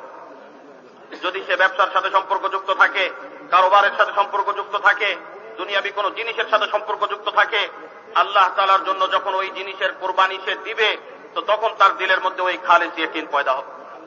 দ্বিতীয় মোহতারাম দোস্তার বুজুর্গ, এই খালেস ইয়াকিন দিলের মধ্যে পয়দা হইবার পরে আল্লাহ পাকের হুকুম আহকামাত তার জিন্দেগির মধ্যে আসবে এবং আল্লাহ পাকের হুকুমের উপরে তার তখন ওঠা সহজ হয়ে যাবে। আজকে তো মোহতারাম দোস্তার বুজুর্গ, আমরা চাই যে আমাদের ঘরের মধ্যে থেকে, আমাদের জিন্দেগির মধ্যে থেকে সব লাইনের যে এরকম ভাবে বাতিল দূর হয়ে যাক, ঘরের ভিতর থেকে বাতিল দূর হয়ে যাক। আর বলেন যে এরকম ভাবে সব লাইনের যে আল্লাহ পাকের নাফরমানি আমাদের পরিবেশ এবং পরিসরের মধ্যে থেকে খতম হয়ে যায়। কিন্তু বলেন যে যতক্ষণ পর্যন্ত ওই ইমান দিলের মধ্যে না আসবে, আর যতক্ষণ পর্যন্ত ওই হককে জিন্দেগির মধ্যে না আনা হবে ততক্ষণ পর্যন্ত এই বাতিল দূর হবে না। আর ঈমান না আসলে ওই হকও জিন্দেগির মধ্যে আসবে না। আর বলেন যে ওই হক না আসলে বাতিলও জিন্দেগি থেকে খতম হবে না। এই জন্য বলেন যে ঘরের মধ্যে সব লাইনের বাতিল যে আছে এগুলোকে আমরা আগে বিদায় করবার জন্য চেষ্টা করি। আগে এই বাতিলকে বিদায় করবার জন্য চেষ্টা করি যে ঘরের মধ্যে থেকে সব ধরনের বেশরিয়তি জিনিসকে বাইর করো আর এটাকে দূর করো জিন্দেগির মধ্যে। না, কখনো এটা হবে না। আগে তো এই হককে জিন্দেগির মধ্যে আনতে হবে। ওয়াকুল জা আল হাক্কু, যখন এই হক আসবে জিন্দেগির মধ্যে তখন আল্লাহ পাক এই বাতিলকে জিন্দেগি থেকে বাইর করে দিবেন। যখন এই হক ঘরের মধ্যে আসবে তো এই হকের আসবার কারণে, হকের আগমনের কারণে আল্লাহ পাক ওই ঘর থেকে বাতিলকে বিতাড়িত করবেন।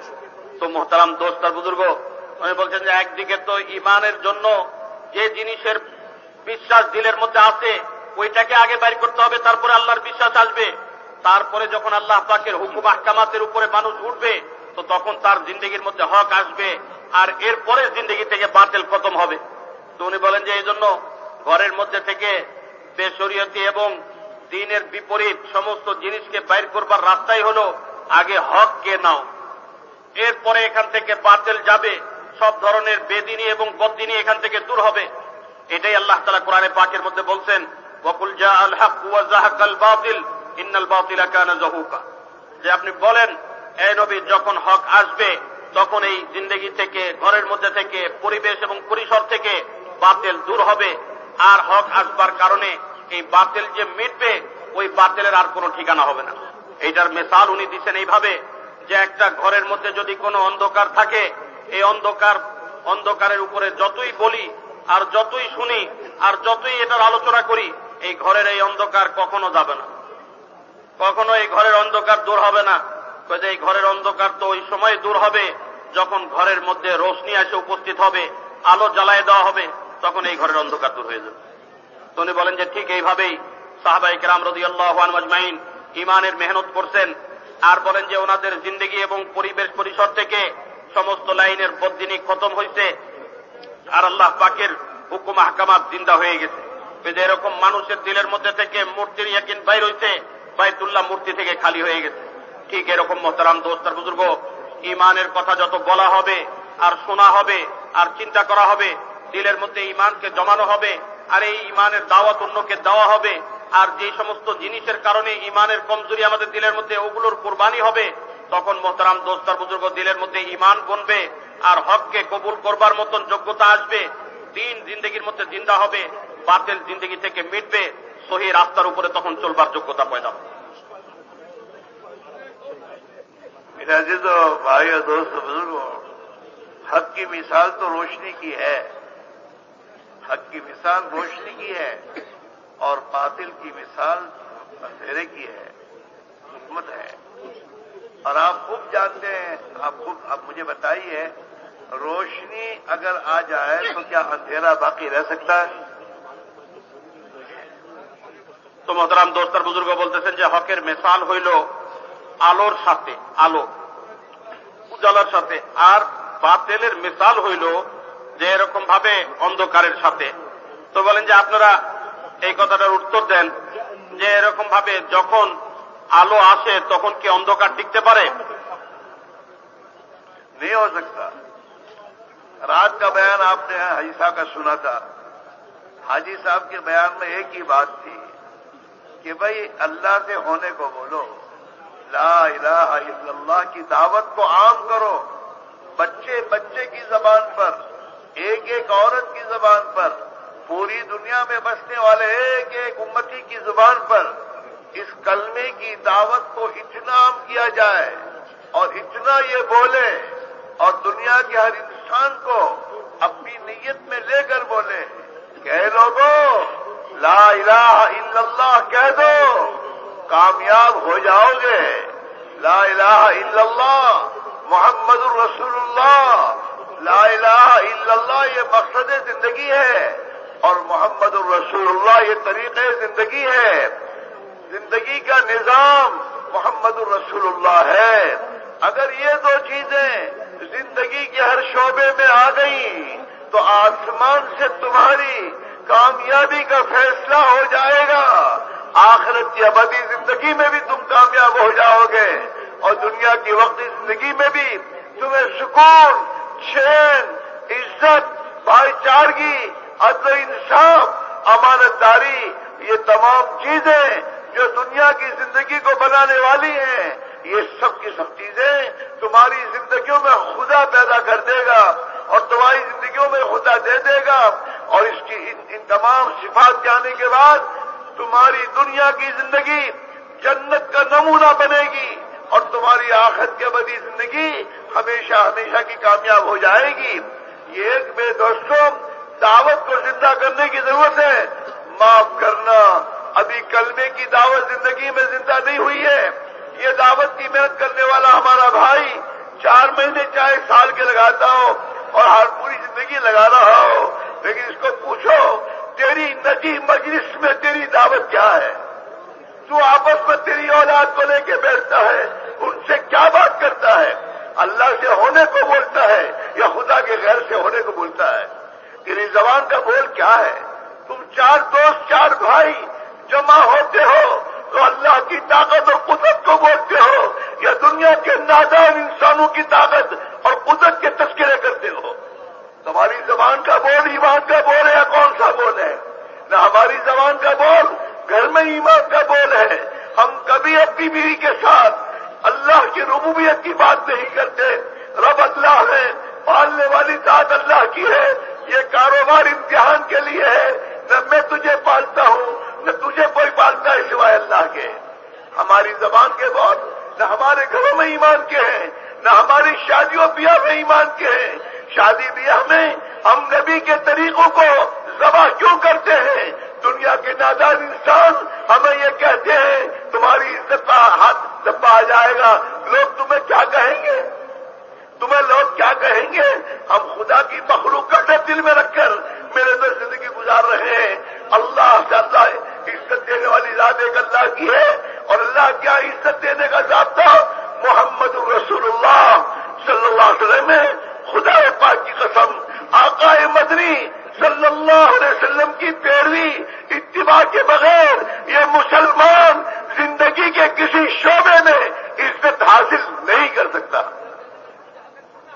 তো মোহতারাম দোস্ত বুজুর্গ বলতেছেন এই কথা যে গত রাত্রে মাগরিবের বয়ানের মধ্যেও যে হযরত হাজী সাহেবের কথার মধ্যে আপনারা শুনছেন যে উনি এই কথাই বারবার উল্লেখ করছেন পুরো বয়ানের মধ্যে যে এরকম ভাবে ঈমানের দাওয়াত আর ঈমানের কথা অন্যকে বলা আর ঈমানের জন্য এরকম ভাবে অন্যকে দাওয়াত দেওয়া আর ঈমানের এই দাওয়াতটাকে আম করা, সবার মধ্যে এই ঈমানের দাওয়াতটা যে দেওয়া, এই কথাই উনি বারবার বুঝাইছেন। তো মোহতারাম দোস্ত আর বুজুর্গ বলেন যে ঈমানের দাওয়াতটা যেটা, বলেন যে এই ঈমানের দাওয়াতের মাধ্যমেই তো ঈমান ভিতরে আসবে, যেটা আমাদের জিন্দেগির উদ্দেশ্য, যে প্রকৃত ওই ঈমানকে দিলের মধ্যে অর্জন করা। লা ইলাহা ইল্লাল্লাহ এই বিশ্বাস দিলের মধ্যে চলে আসে, ওই যে এটাই হইল মাকসাদ। আর বলেন যে সাথে সাথে মুহাম্মদুর রাসূলুল্লাহ যেটা, এটা হইল যে আমাদের জিন্দেগি যাপন করবার তরিকা।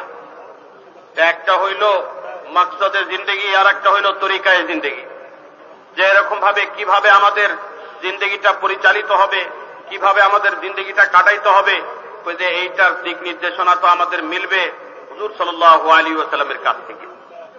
উনি বলেন যে এরকম ভাবে ঈমানের দাওয়াত দেওয়ার মাধ্যমে একদিকে যখন ঈমানের মজবুতি দিলের মধ্যে অর্জন হবে, আল্লাহ পাকের সাথে মজবুত এক সম্পর্ক কায়েম হবে, আর একদিকে যখন মোহতারাম দোস্ত আর বুজুর্গ মুহাম্মদুর রাসূলুল্লাহ জিন্দেগি কাটানোর প্রত্যেকটা যে এরকম ভাবে অংশের মধ্যে জিন্দেগি পরিচালিত করবার প্রত্যেকটা ক্ষেত্রের মধ্যে যখন মোহতারাম দোস্ত আর বুজুর্গ হুজুর সাল্লাল্লাহু আলাইহি ওয়াসাল্লামের তরিকা জিন্দা হবে, যে এরকম ভাবে খাওয়া দাওয়ার মধ্যে, যে জিন্দেগি পরিচালনার মধ্যে, বিবাহ শাদীর মধ্যে, সর্ব অংশের মধ্যে যখন হুজুর সাল্লাল্লাহু আলাইহি ওয়াসাল্লামের তরিকা জিন্দা হয়ে যাবে, আর বলেন যে এই হুজুরের তরিকার মধ্যেই যে কামিয়াবি, এইটার বিশ্বাস যখন দিলের মধ্যে পয়দা হয়ে যাবে, বলেন যে এই দুই জিনিস যদি কারো জিন্দেগির মধ্যে পয়দা হয় তো আল্লাহ পাকের পক্ষ থেকে আসমান থেকে তার জন্য ফয়সালা হবে যে আল্লাহ তাআলা তাকে সাহায্য করবেন, মদত করবেন, আর আল্লাহ তাআলা তার জিন্দেগির মধ্যে বরকত দিবেন, আর আল্লাহ তাআলা আপোষের মধ্যে তাদের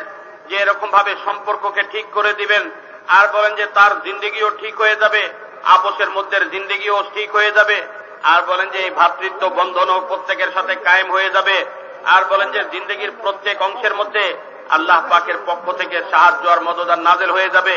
তো বলেন যে আসমান থেকে এই ফয়সালাটুকু আমাদের জিন্দেগির মধ্যে নামাইবার জন্য একদিকে যেরকম দিলের ইয়াকিন মজবুত করতে হবে, আর একদিকে হুজুর সাল্লাল্লাহু আলাইহি ওয়াসাল্লামের তরিকার উপরে জিন্দেগি উঠাইতে হবে। মোহতারাম দোস্ত আর বুজুর্গ, বলেন যে এই দুই জিনিস জিন্দেগির মধ্যে আসলে আল্লাহ পাকের পক্ষ থেকে তৃতীয় এই জিনিস যেটার ফয়সালা আল্লাহ তাআলা করবেন, সেটা হইল মানুষের জিন্দেগি যে সমস্ত জিনিসের দ্বারা বনে, জিন্দেগি যে সমস্ত জিনিসের দ্বারা সুন্দর হয়, যে এরকম ভাবে কামিয়াব হয়, ওই সব জিনিসগুলো আল্লাহ পাকের পক্ষ থেকে আসবে, আল্লাহ তাআলা দান করবেন। তো মোহতারাম দোস্ত আর বুজুর্গ, এই জন্যই বলেন যে ওই ইমানের দাওয়াত আর ইমানের কথা বলা আর ইমানের দাওয়াতের সাথে সাথে হুজুর সাল্লাল্লাহু আলাইহি ওয়াসাল্লামের এই তরিকা, যে তরিকা আল্লাহ পাকের পক্ষ থেকে তিনি নিয়ে আসছেন, বলছে ওই তরিকাকে জিন্দেগির মধ্যে নিয়ে আসা। আজকে মোহতারাম দোস্ত আর বুজুর্গ, আমাদের দাওয়াতের মধ্যে তো যে এরকম ভাবে ওই জিনিসেরই আলোচনা হয়, আমাদের নিজস্ব পরিসর যেটা, নিজের বিবির সাথে যখন আলোচনা হয়, অথবা চার ভাই বসে একসাথে আলোচনা করতেছে, অথবা নিজের বাচ্চাদের সাথে যখন আলোচনা হয়, আপনার পরিবেশের মধ্যে এবং আপনার পরিসরের মধ্যে যখন আমাদের আলোচনাগুলো হয়, ওই আলোচনাগুলো তো মোহতারাম দোস্ত আর বুজুর্গ ইমানের দাওয়াতের উপরে হয় না। আর এটা আনুষ্ঠানিকতারও জিনিস নয় যে একজনের কাছে যাই ইমানের দাওয়াত দিলাম, কিন্তু নিজের ক্ষেত্রগুলোর মধ্যে ইমানের দাওয়াতের কোনো আলোচনা হইল না, ইমানের কত কথা কোনোটা বললাম না।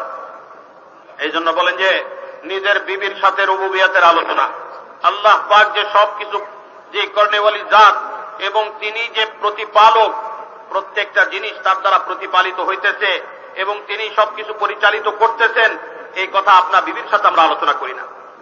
এই জন্য উনি বলতেছেন যে মাফ করবেন, আমাদের নিজস্ব ক্ষেত্রগুলো কিন্তু ইমানের দাওয়াতের দ্বারা এখনো সজ্জিত হয়নি।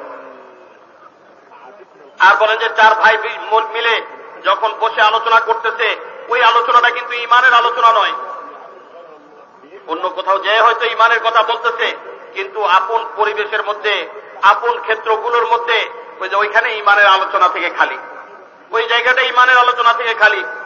তো মোহতারাম দোস্ত আর বুজুর্গ, যে ওই জায়গার মধ্যে বিবির সাথে এই কথার আলোচনা আমরা করতেছি না যে রব হইলেন আল্লাহ, যারে আমি তোমাকে প্রতিপালন করি না, আর আমার পেশা আর আমার কামাইয়ের ক্ষেত্রেও তোমাকে প্রতিপালন করে না, না আমি না আমার ব্যবসা, আর না আমি না আমার চাকরি, না আমি না আমার জমিন তোমাকে প্রতিপালন করে, আর আমাদের সবাইকে প্রতিপালন করতেছেন একমাত্র আল্লাহ তাআলা। এই কথার দাওয়াত যখন আপনার ক্ষেত্রগুলোর মধ্যে দেওয়া শুরু হবে, ভাই ভাইয়ের সাথে আলোচনার সময় ওই যে না দুনিয়াবি কোনো জিনিসের আলোচনা নয়, ওই ইমানের দাওয়াত যখন হবে তখন দিলের মধ্যে ইমান আসবে। নিজস্ব পরিসরগুলো মোহতারাম দোস্ত আর বুজুর্গ, অন্যের কাছে যেহেতু ইমানের কথা বলতেছি, কিন্তু আপনার পরিসরের মধ্যে ওই ইমানের কথা বলে দিলের মধ্যে ইমানকে জমাইবার যে মেহনতটা, এটার মধ্যে বহুতই কমই রয়ে গেছে ভাই। সেই জন্য উনি বলতেছেন যে এক তো হইল আপনার ক্ষেত্রগুলোর মধ্যে ইমানের দাওয়াত, আর সাথে সাথে নিজের ক্ষেত্রগুলোর মধ্যেও হুজুর সাল্লাল্লাহু আলাইহি ওয়াসাল্লামের তরিকাকে জিন্দা করা। এর মধ্যে একটা মিসাল হিসাবে তিনি বলছেন ওই যে বিবাহ শাদী, ওই বিবাহ শাদীর মধ্যে তো আমরা চিন্তা করি যে এই বিবাহ শাদীটা হইতে হবে সামাজিক আনুষ্ঠানিকতাকে সামনে রেখে, সামাজিকতাকে সামনে রেখে মানুষ কি বলবে যারা এরকম বিবাহ শাদী দিলাম। অথচ মোহতারাম দোস্ত আর বুজুর্গ, জিন্দেগির প্রত্যেক ক্ষেত্রের জন্য হুজুর সাল্লাল্লাহু আলাইহি ওয়াসাল্লামের পক্ষ থেকে দিক নির্দেশনা রয়ে গেছে, যে হুজুর সাল্লাল্লাহু আলাইহি ওয়াসাল্লামের এই তরিকা জিন্দেগির প্রত্যেক ক্ষেত্রের মধ্যে আনবার ব্যবস্থা রয়ে গেছে। ওই যে যখন ইমানের মেহনত ঠিক মতো হবে আর প্রত্যেক ক্ষেত্রের মধ্যে ইমানেরই কথা বলা হবে, ইমানেরই সে বলবে, তখন মোহতারাম দোস্ত আর বুজুর্গ ওই ক্ষেত্রগুলোর মধ্যে হুজুর সাল্লাল্লাহু আলাইহি ওয়াসাল্লামের তরিকাও জিন্দা হয়ে যাবে। তখন বলেন যে বিবাহ শাদীর মধ্যে হুজুর সাল্লাল্লাহু আলাইহি ওয়াসাল্লামের তরিকা দেখবে, কামাই রোজগারের মধ্যে হুজুর সাল্লাল্লাহু আলাইহি ওয়াসাল্লামের তরিকা দেখবে, আর বলেন যে ঘরানো জিন্দেগি যাপন করবার মধ্যে হুজুর সাল্লাল্লাহু আলাইহি ওয়াসাল্লামের তরিকা দেখবে, জিন্দেগির সব ক্ষেত্রের মধ্যে হুজুর সাল্লাল্লাহু আলাইহি ওয়াসাল্লামের তরিকা চলে আসবে। তো মোহতারাম দোস্ত আর বুজুর্গ, এই লা ইলাহা ইল্লাল্লাহর উপরে ইয়াকিন যখন মজবুত হবে আর মুহাম্মদুর রাসূলুল্লাহ সাল্লাল্লাহু আলাইহি ওয়াসাল্লামের উপরে ইয়াকিন মজবুত হওয়ার সাথে সাথে জিন্দেগির মধ্যে যখন ওনার তরিকা জিন্দা হয়ে যাবে, তখন আল্লাহ পাকের পক্ষ থেকে আসমান থেকে ওই ব্যক্তির জন্য কামিয়াবির ফয়সালা নামবে, খোদায়ে পাকের পক্ষ থেকে তার জন্য কামিয়াবির ফয়সালা। मेरे अजीजों, मेरे भाई दोस्त बुजुर्गों, जैसे हक में नूर है, हक में नूर है, बातिल में जुल्मत है, ऐसे ही मेरे भाइयों बातिल की दावत में भी जुल्मत है और हक की दावत में नूर है। आज हम और आप सोचे, थोड़ी देर के लिए तो सोचे, आज दुनिया की अक्सरियत तो मुशरिकीन की है और एक मुसलमान, 2.25 अरब मुसलमान दुनिया में है, लेकिन इस 2.25 अरब मुसलमानों की जबान पर कौन सी दावत है? इसकी जबान पर भी बातिल की दावत है। दावत है इसकी जबान पर? नहीं, ऐसी बात नहीं है। इस मुसलमान की जबान पर दावत है, लेकिन बातिल की दावत है। अल्लाह के सिवा किसी भी मखलूक से होना बोलना ये बातिल की दावत है। दुकान से होगा, कारोबार से होगा, माल से होगा, पैसों से होगा, पेट्रोल से होगा, फला से होगा, अल्लाह से होगा, ये तो बोलता ही नहीं है। ये तमाम बातिल की दावत है। ताकत कुव्वत से होगा, ये बातिल की दावत है और बातिल की दावत में जुल्मत है। आज पूरी दुनिया में अंधेरे और जुल्मत के बादल छाए हुए हैं। कहां से आएगा?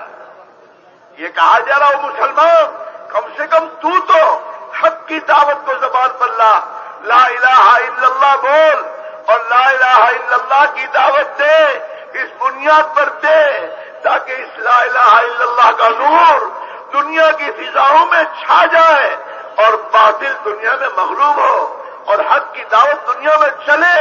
जब हक की दावत दुनिया में चलेगी, मेरी तुम्हारी जबानों पर, मेरे तुम्हारे बच्चों की जबान पर, मेरे तुम्हारे घरों पर, और ये मुसलमान दुनिया में कि जिस मुल्क में रह रहा है, चाहे किसी मकसद के लिए गया हो, वहां अगर हक की दावत के साथ ये वहां की गली कूचों में चलता रहेगा और दावत की दे इस बुनियाद पर दावत देता रहेगा कि अल्लाह ताला शानो हक के नूर को इन फिजाओं में आम कर दे ताकि दुनिया के इंसानों को हिदायत मिले और दुनिया का इंसान आखिरत की अबदी हलाकतों से बचकर दुनिया और आखिरत में कामयाब हो जाए। इस मकसद को बनाकर इसी को अपनी जिंदगी का मकसद समझना है और इसी बुनियादों को लेकर दुनिया में चलना है और एक एक फर्द उम्मत की जबान पर इस हक की दावत को लाने की मेहनत है। अगर हम और आप इसको फिक्र में लें, मकसद बनाएं और अल्लाह से भी दुआएं मांगें, अपनी बस की कोशिश हमारे जिम्मे है, नतीजा अल्लाह के हाथ में है। अल्लाह ने हमारे जिम्मे ज्यादा, मेरे दोस्तों, कोशिश नहीं रखी है। तुम्हारे बस में जितना इतना करो, तुम्हारी ताकत के बाहर का कोई मुतालबा नहीं है, लेकिन हमारे जिम्मे हमारी शितान के एतबार से हक को दुनिया में जिंदा करने के लिए हक की मेहनत को लेना, लेकर चलना और हक की मेहनत को सहाबा की तरतीब पर अपने आप को लाना कि सहाबा ने हुजूर पाक अलैहिस्सलातु वस्सलाम की सोहबत में रहकर हक की मेहनत को क्या समझा था, कैसे समझा था, इसके लिए किन कुर्बानियों का तकाजा इनसे किया गया था और सहाबा ने किन कुर्बानियों के साथ इस हक की मेहनत को दुनिया में जिंदा किया। अगर आज हम और आप थोड़ी सी कुर्बानी देकर उस मेहनत को जिंदा करें, अपनी जात में, अपने घरों में, अपने बच्चों में, एक एक फर्द उम्मत की जिंदगी में, और हर फर्द उम्मत की जिंदगी, हर फर्द उम्मती का, हर फर्द का, उम्मत के हर फर्द का मकसद अगर ये हो जाए, अल्लाह का कलमा दुनिया में बुलंद हो जाए, अल्लाह का दीन दुनिया में जिंदा हो जाए, ये दुनिया की इंसान अपने हाथों अपनी हलाकतों के असबाब तैयार कर रहे हैं, ये हलाकत से बच जाएं और अल्लाह की अबदी रहमत में और अल्लाह की रहमत के आगोश में आ जाएं। ये दिल में रहमत पैदा करके खुदा की मखलूक पर रहमत खाकर अगर हम और आप अपनी जिंदगी के मकसद को सही रूप पर ले आएंगे, अल्लाह ताला शान हमें भी अपनी रहमतों से मालामाल करते हुए, हमारी कयामत तक की नस्लों को खुदा रहमतों से मालामाल करते हुए दुनिया के इंसानों, जिन खुदा खुशनसीब इंसानों के मुकद्दर में अल्लाह ने हिदायत रखी है, उन्हें हिदायत मिल जाएगी और हमें पूरी दुनिया के इंसानों के लिए रहमत बनने का और पूरी दुनिया के इंसानों के हिदायत पर आने की नीयत से मेहनत करने का सवाब खुदा हमें अता फरमा देगा। तो मोहतरम दोस्त बुजुर्ग বলতেছেন এই কথা যেরকম আল্লাহ তাআলা হকের মধ্যে নূর রাখছেন আর বাতিলের মধ্যে অন্ধকার রাখছেন। হকটা হইল নূর, আলো, আর বাতিলটা হইল জুলমত, অন্ধকার। ঠিক মোহতারাম দোস্তার বুজুর্গ, এরকম হকের দাওয়াতের মধ্যে আল্লাহ তাআলা নূর রাখছেন আর বাতিলের দাওয়াতের মধ্যে জুলমত আর অন্ধকার রেখে দিন। হকের দাওয়াতের মধ্যে আল্লাহ তাআলা এরকম নূর রাখছেন, এরকম আলো রাখছেন, যখন এই দাওয়াত দেওয়া হবে এবং এই দাওয়াত চলতে থাকবে তো তখন পরিবেশের মধ্যে এই নূর প্রকাশ পেয়ে যাবে, পরিবেশের মধ্যে এই নূর প্রকাশ পেয়ে যাবে এবং পরিবেশ আলোকিত হয়ে যাবে। যে এরকম ভাবে আল্লাহ তাআলা আমাদেরকে হেফাজত করেন। উনি বলতেছেন যে আজকে যে দুনিয়ার মধ্যে 250 কোটি মুসলমান অবস্থান করতেছে কমবেশি, ওই যে তাদের জবানের মধ্যে আজকে কিসের দাওয়াত চলতেছে? যদি তালাশ করে দেখা যায় যে প্রত্যেকে আপনা আপনা পরিসরের মধ্যে, আপনা আপনা পরিবেশের মধ্যে যে এরকম ভাবে মুসলমান হওয়া সত্ত্বেও আজকে ওই বাতিলের দাওয়াতের আলোচনা চলতেছে। আপনা পরিবারের মধ্যে, আপনা পরিসরের মধ্যে, আপনা পরিবেশের মধ্যে ওই একই দাওয়াত সে দিতেছে যেটা আজকে বাতিল দিয়ে চলতেছে, যার কারণে ওই পরিবেশের মধ্যে ওই নূর আসতেছে না, ওই আলো আজকে পরিস্ফুটিত হইতেছে না। আজকে মোহতারাম দোস্তার বুজুর্গ বলেন যে ওই বাতিলের আলোচনা, আর বাতিলটা কি? ওই যে আল্লাহর গায়ের যত জিনিস আছে ওই সবই বাতিল। আল্লাহ ছাড়া যে সব জিনিসের আলোচনা, এগুলো থেকে হওয়ার কথা আর এগুলো থেকে যে হইতেছে এই আলোচনা, ওই যে এইটা আজকে পরিবেশকে অন্ধকারাচ্ছন্ন করে দিতেছে, পুরা দুনিয়ার পরিবেশকে অন্ধকারাচ্ছন্ন করে দিতেছে। মুসলমানদের এক একটা ঘরকে, মুসলমানদের এক এক পরিবেশকে এটা অন্ধকারাচ্ছন্ন করে দিতেছে। তো মোহতারাম দোস্তার বুজুর্গ বলেন যে আবার পরিবেশকে আলোকিত করবার ব্যবস্থাটা কি? ওই যে ওই হকের দাওয়াত আবার চালাইতে হবে। আল্লাহ তাআলা সবচেয়ে বড় করনেওয়ালি জাত, তিনি সবকিছু করতেছেন আর বলেন যে তিনি হইলেন প্রতিপালক, সবকিছুর ক্ষমতা একমাত্র আল্লাহ পাকের হাতে। ওই যে এইটার দাওয়াত সব জায়গার মধ্যে আবার চালাইতে হবে। আর বলে যে এইটার কথাই বলতে হবে যে ঘরের মধ্যে, ঘরের বাইরে যে এরকম ভাবে কামাইয়ের ক্ষেত্রগুলোর মধ্যে এক একটা মানুষের বিচরণের যে ক্ষেত্রগুলো আছে, এই প্রত্যেকটা ক্ষেত্রের মধ্যে এটার আলোচনা করতে হবে। কারণ মানুষ যেই জিনিসের মধ্যে থাকে এবং যেই জিনিসের মধ্যে মেহনত করে, মোহতারাম দোস্তার বুজুর্গ উনি বলতেছেন যে ওইটারই তাসুর আর প্রভাব তার দিলের মধ্যে পড়ে, ওইটারই প্রভাবে সে প্রভাবিত হয়, আর প্রভাবিত হয়ে ওই কথাগুলোকেই সে ওই পরিবেশের মধ্যে আবার বলে। কিন্তু আপনার পরিবেশের মধ্যে যদি ওই জিনিসের বিপরীত, ওই জিনিসকে অস্বীকার করা হয় আর আল্লাহ পাকের কাছ থেকে হইতেছে এই কথার আলোচনা করা হয়, তাহলে এটা হকের দাওয়াত হইল এবং ওই পরিবেশটা এই হকের দাওয়াতের মাধ্যমে ওই পরিবেশটা হকের আলোতে আলোকিত হয়ে গেল, বাতিল সেখান থেকে মিটে গেল। আজকে মোহতারাম দোস্তার বুজুর্গ এই 250 কোটি মুসলমানের প্রত্যেকের আপনা আপনা ক্ষেত্র আর পরিসরগুলো যদি চিন্তা করে দেখা যায় যে ওই জায়গাগুলোর মধ্যেও ওই বাতিলেরই দাওয়াত চলতেছে, যেটার আওয়াজ আজকে অমুসলমানরা চালাইতেছে ওইটারই আওয়াজ চলতেছে। দুনিয়ার জিনিসের যে এরকম ভাবে বরত্ব বড়াই, দুনিয়ার জিনিসের আলোচনা। কিন্তু মোহতারাম দোস্তার বুজুর্গ দাওয়াত তো ওইটার দিতে হবে যেটা সাহাবায়ে কেরাম দিয়েছেন, এবং ওই তরিকায় দিতে হবে যেই তরিকায় সাহাবায়ে কেরাম দিয়েছেন। হুজুর সাল্লাল্লাহু আলাইহি ওয়াসাল্লামের কাছ থেকে কষ্ট করে সাহাবায়ে কেরাম কুরবানির মাধ্যমে যে দ্বীনের দাওয়াত দেওয়ার তরতিব শিখছিলেন এবং যেটার উপরে নিজেদেরকে উঠাইছিলেন, মানুষকে যেটার উপরে উঠাইবার জন্য মেহনত করছিলেন, ওই একই তর্জ তরিকার উপরে, ওই একই পন্থার উপরে যখন মোহতারাম দোস্তার বুজুর্গ আপনা আপনা ক্ষেত্রগুলোর মধ্যে আবার দাওয়াতের মেহনত চালু হবে, তখন ওই এলাকা থেকে আল্লাহ পাক অন্ধকারাচ্ছন্ন পরিবেশকে দূর করে ওই হেদায়েতের আলোকে আর হকের আলোকে আল্লাহ তাআলা ওই পরিবেশকে আলোকিত করে দিবেন, ওই পরিবেশকে আল্লাহ তাআলা আলোকিত করে দিবেন।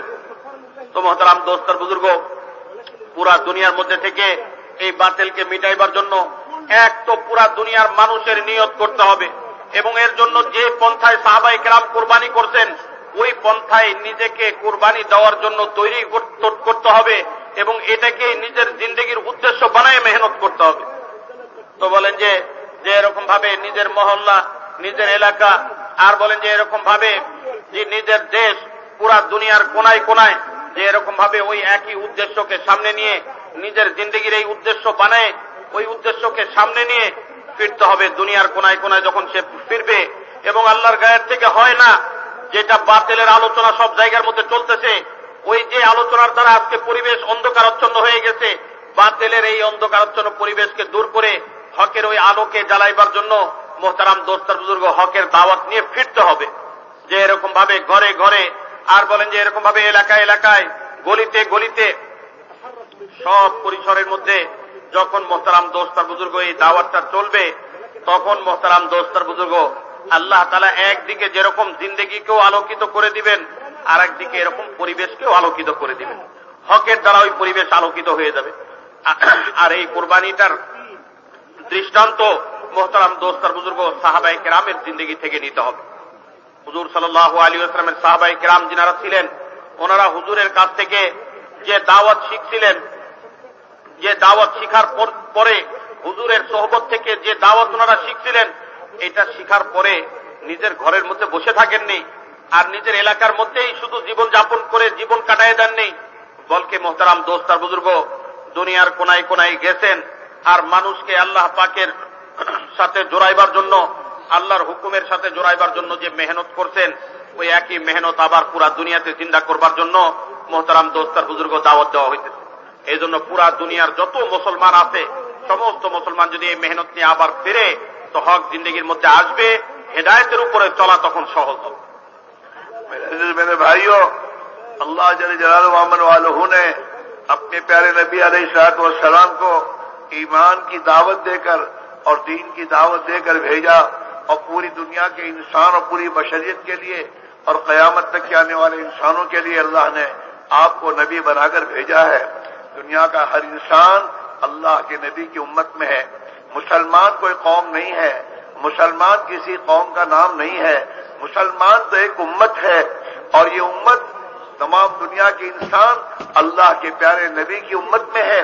मुसलमान उम्मत इजाबत है कि मुसलमान ने अल्लाह के प्यारे नबी की दावत को कबूल किया और आप पर ईमान ले आए, ये उम्मत इजाबत है। और बाकी जितने इंसान हैं, ये सब के सब उम्मत दावत है। इन तक प्यारे नबी का पैगाम, आपकी प्यारी जिंदगी और आपके प्यारा दीन अमलन कौलन और अमलन और दावतन पहुंचाना हर फर्द उम्मत के जिम्मे है, हर फर्द उम्मत के जिम्मे है। लेकिन मेरे दोस्तों बुजुर्गों, ये दीन की मेहनत हमारे लिए आसान कब होगी?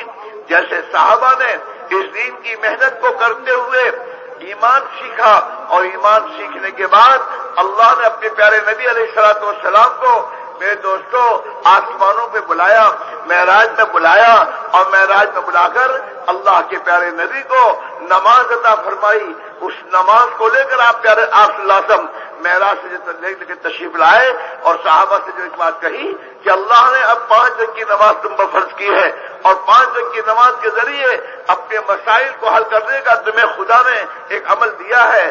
साहबा ने उस नमाज की फर्जियत को सुनकर, साहबा का उस दिन ईद का दिन था, खुशी का दिन था कि अब हमारी हर जरूरत और हमारी हर मुश्किल, और जिस मौके पर हमें अल्लाह की मदद की जरूरत होगी, हम नमाज के जरिए अल्लाह से अपनी मदद हासिल करेंगे। ये मेरे दोस्तों, नमाज, साहबा ने नमाज को हमारी तो नहीं समझा था चलते फिरते भागते दौड़ते नमाज पढ़ी जाए। साहबा ने तो नमाज को अल्लाह से अपने ताल्लुक के जोड़ने का और अल्लाह से कांटेक्ट करने का एक सबसे बड़ा जरिया हमें मिल गया है। ये साहबा ने समझा था कि हम नमाज के जरिए अल्लाह से अपने ताल्लुक को जुड़ेंगे।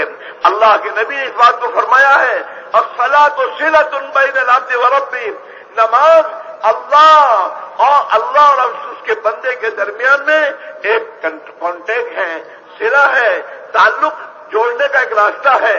जब मुसलमान नमाज बनाकर देखिए, ये नमाज जो हमारे पास है, ये नमाज में दोस्त मतलूब नहीं है।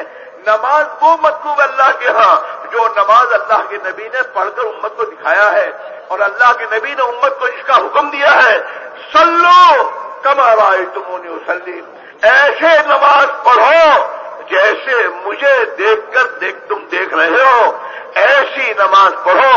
साहबा ने अल्लाह के नबी के इस फरमान के बाद अपनी मेहनत को अपनी नबी की नमाज के जरिए नमाज बनाने की मेहनत की, और अपनी नमाज को प्यारे नबी की नमाज के जैसी बनाना शुरू की।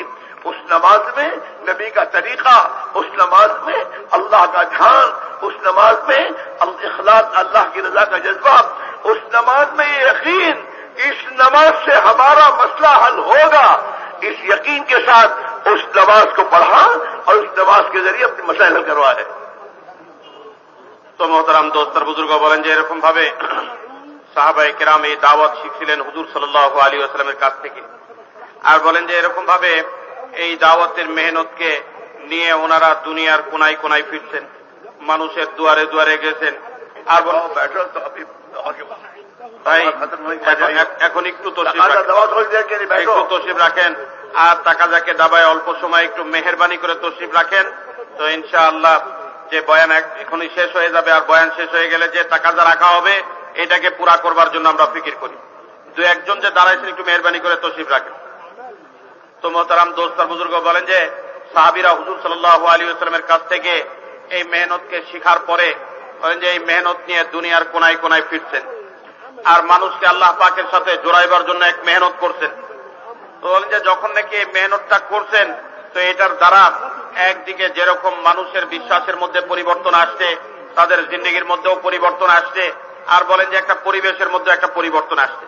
তো মোহতারাম দোস্ত আর বুজুর্গ, যখন নাকি এই হকের দাওয়াতটা চলতে থাকবে এবং এটার জন্য কোরবানি হইতে থাকবে, তো তখন এটার একটা পরিবেশও কায়েম হয়ে যাবে। তো মোহতারাম দোস্ত আর বুজুর্গ, এই এক মেহনত সাহাবায়ে কেরামের জিন্দেগি থেকে আমাদেরকে নিতে হবে, যে ইমানের দাওয়াতের মাধ্যমে ইমানের মজবুতি আর ইমানের এই পরিবেশ পুরা দুনিয়ার মধ্যে কায়েম হয়ে যায়, এর জন্য এক মেহনত। দ্বিতীয় জিনিস হল যে মক্কা মুকাররমার মধ্যে সাহাবায়ে কেরাম হুজুর সাল্লাল্লাহু আলাইহি ওয়াসাল্লামের যে এরকম ভাবে সাথে থেকে যে মেহনতটা করতেছিলেন, এই মেহনত করতে করতে যখন ওনাদের ঈমান পরিপূর্ণতার দরজায় পৌঁছে, বলেন যে আল্লাহ তাআলা তখন হুজুর সাল্লাল্লাহু আলাইহি ওয়াসাল্লামকে মেরাজে নিয়ে গেছে। আর বলেন যে মেরাজে নিয়ে যাওয়ার পরে আল্লাহ তাআলার বিশেষ একটা নৈকট্য ওনাকে দিয়েছেন। যাওয়ার পরে আল্লাহ তাআলা নামাজের হুকুম দিয়ে দিয়েছেন। আর বলেন যে নামাজের হুকুম যে হুজুর সাল্লাল্লাহু আলাইহি ওয়াসাল্লাম সাহাবায়ে কেরামের জন্য নিয়ে আসতেন, আর বলেন যে আসমান থেকে আল্লাহ পাকের পক্ষ থেকে এই হুকুমকে নিয়ে আসতেন। সাহাবীরা এই নামাজের হুকুমটাকে আল্লাহ পাকের সাথে সম্পর্ককে কায়েম করবার জন্য একটা মাধ্যম মনে করছেন, যে আল্লাহ পাকের সাথে যখনই আমরা সম্পর্ক কায়েম করতে যাব, কোনো কন্ট্যাক্ট করতে যাব, আর বলো কোনো যে একটা যোগাযোগ আর সংযোগ স্থাপন করতে যাব, তখন এই নামাজের মাধ্যমে এই যোগাযোগ আর সংযোগটা আমরা স্থাপন করব। তো মোহতারাম দোস্ত আর বুজুর্গ, উনি বলতেছেন যেমন আমরা দৌড়ভাগের মধ্যে চলতি ফিরতি অবস্থার মধ্যে কোনো কাজ করতে করতে নামাজের সময় আসলো, নামাজ পড়ে নিলাম, আবার অন্য কাজের মধ্যে ব্যস্ত হয়ে গেলাম, এরকম নয়। নামাজ তো হইল যে আসসালাতু সিলাতুম বাইনাল আবদি ওয়া রাব্বিহ, কই যে নামাজ তো হইল বান্দার আল্লাহর মাঝে একটা সম্পর্ক স্থাপন, একটা যোগাযোগ আর সংযোগ স্থাপন।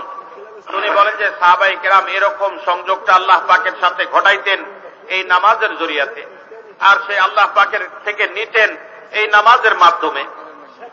উনি বলতেছেন এই কথা যে যেই নামাজটা আজকে আমরা চলতি ফিরতি দৌড়ভাগের মধ্যে পড়ে নিই, ওই নামাজটা দিয়ে তো আল্লাহর সাথে ওই সংযোগ স্থাপন হবে না, আর আল্লাহ থেকে ওই রকম নেবারও যোগ্যতা আসবে না। তো কোন নামাজ থেকে নিতে পারবো আর কোন নামাজের মাধ্যমে নিতে পারবো, বলেন যে এটাই হুজুরে পাক সাল্লাল্লাহু আলাইহি সাল্লাম বুঝাই দিয়েছেন, এটাই হুজুর সাল্লাল্লাহু আলাইহি ওয়াসাল্লাম উম্মতকে শিখাই দিয়েছেন। তাই সেটা হইল মোহতারাম দোস্ত আর বুজুর্গ।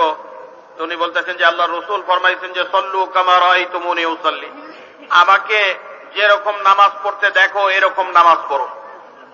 আর বলছে যখন বান্দা ওই নামাজটা পড়বে তখন আল্লাহ পাকের সাথে তার সংযোগ কায়েম হবে, আল্লাহর সাথে তার একটা তাল্লুক পয়দা হবে, একটা সম্পর্ক কায়েম হবে, এবং আল্লাহ পাকের কাছ থেকে তখন সরাসরি সে নিতে পারবে। তো হুজুর সাল্লাল্লাহু আলাইহি ওয়াসাল্লাম যে নামাজটা শিক্ষা দিয়েছিলেন আর যেরকম নামাজটা আল্লাহ রাসূল পড়তে বলছিলেন, ওই নামাজের মধ্যে একদিকে যেরকম যে মোহতারাম দোস্ত আর বুজুর্গ মজবুত ইয়াকিন ছিল, ওই নামাজের মধ্যে এরকম আল্লাহ পাকের কাছ থেকে পাইবার আশা ছিল। তৃতীয় জিনিস হলো ওই নামাজ পরিপূর্ণ মাসলা মাসাইলের ইলম সহকারে যে ওই নামাজকে পুরা করা হয়েছিল, আর সাথে সাথে মোহতারাম দোস্ত আর বুজুর্গ ওই নামাজের মধ্যে আল্লাহ পাকের ধ্যান ছিল, আল্লাহ পাকের সাথে সম্পর্ক কায়েম হইবার জন্য যতটুকু ধ্যান লাগে এতটুকু ধ্যান ছিল, এবং সাথে সাথে আল্লাহ পাকের রেজামন্দি, আল্লাহ পাককে রাজি করবার জজবা ওই নামাজের মধ্যে ছিল। মোহতারাম দোস্তার বুজুর্গ, এই গুণগুলো যদি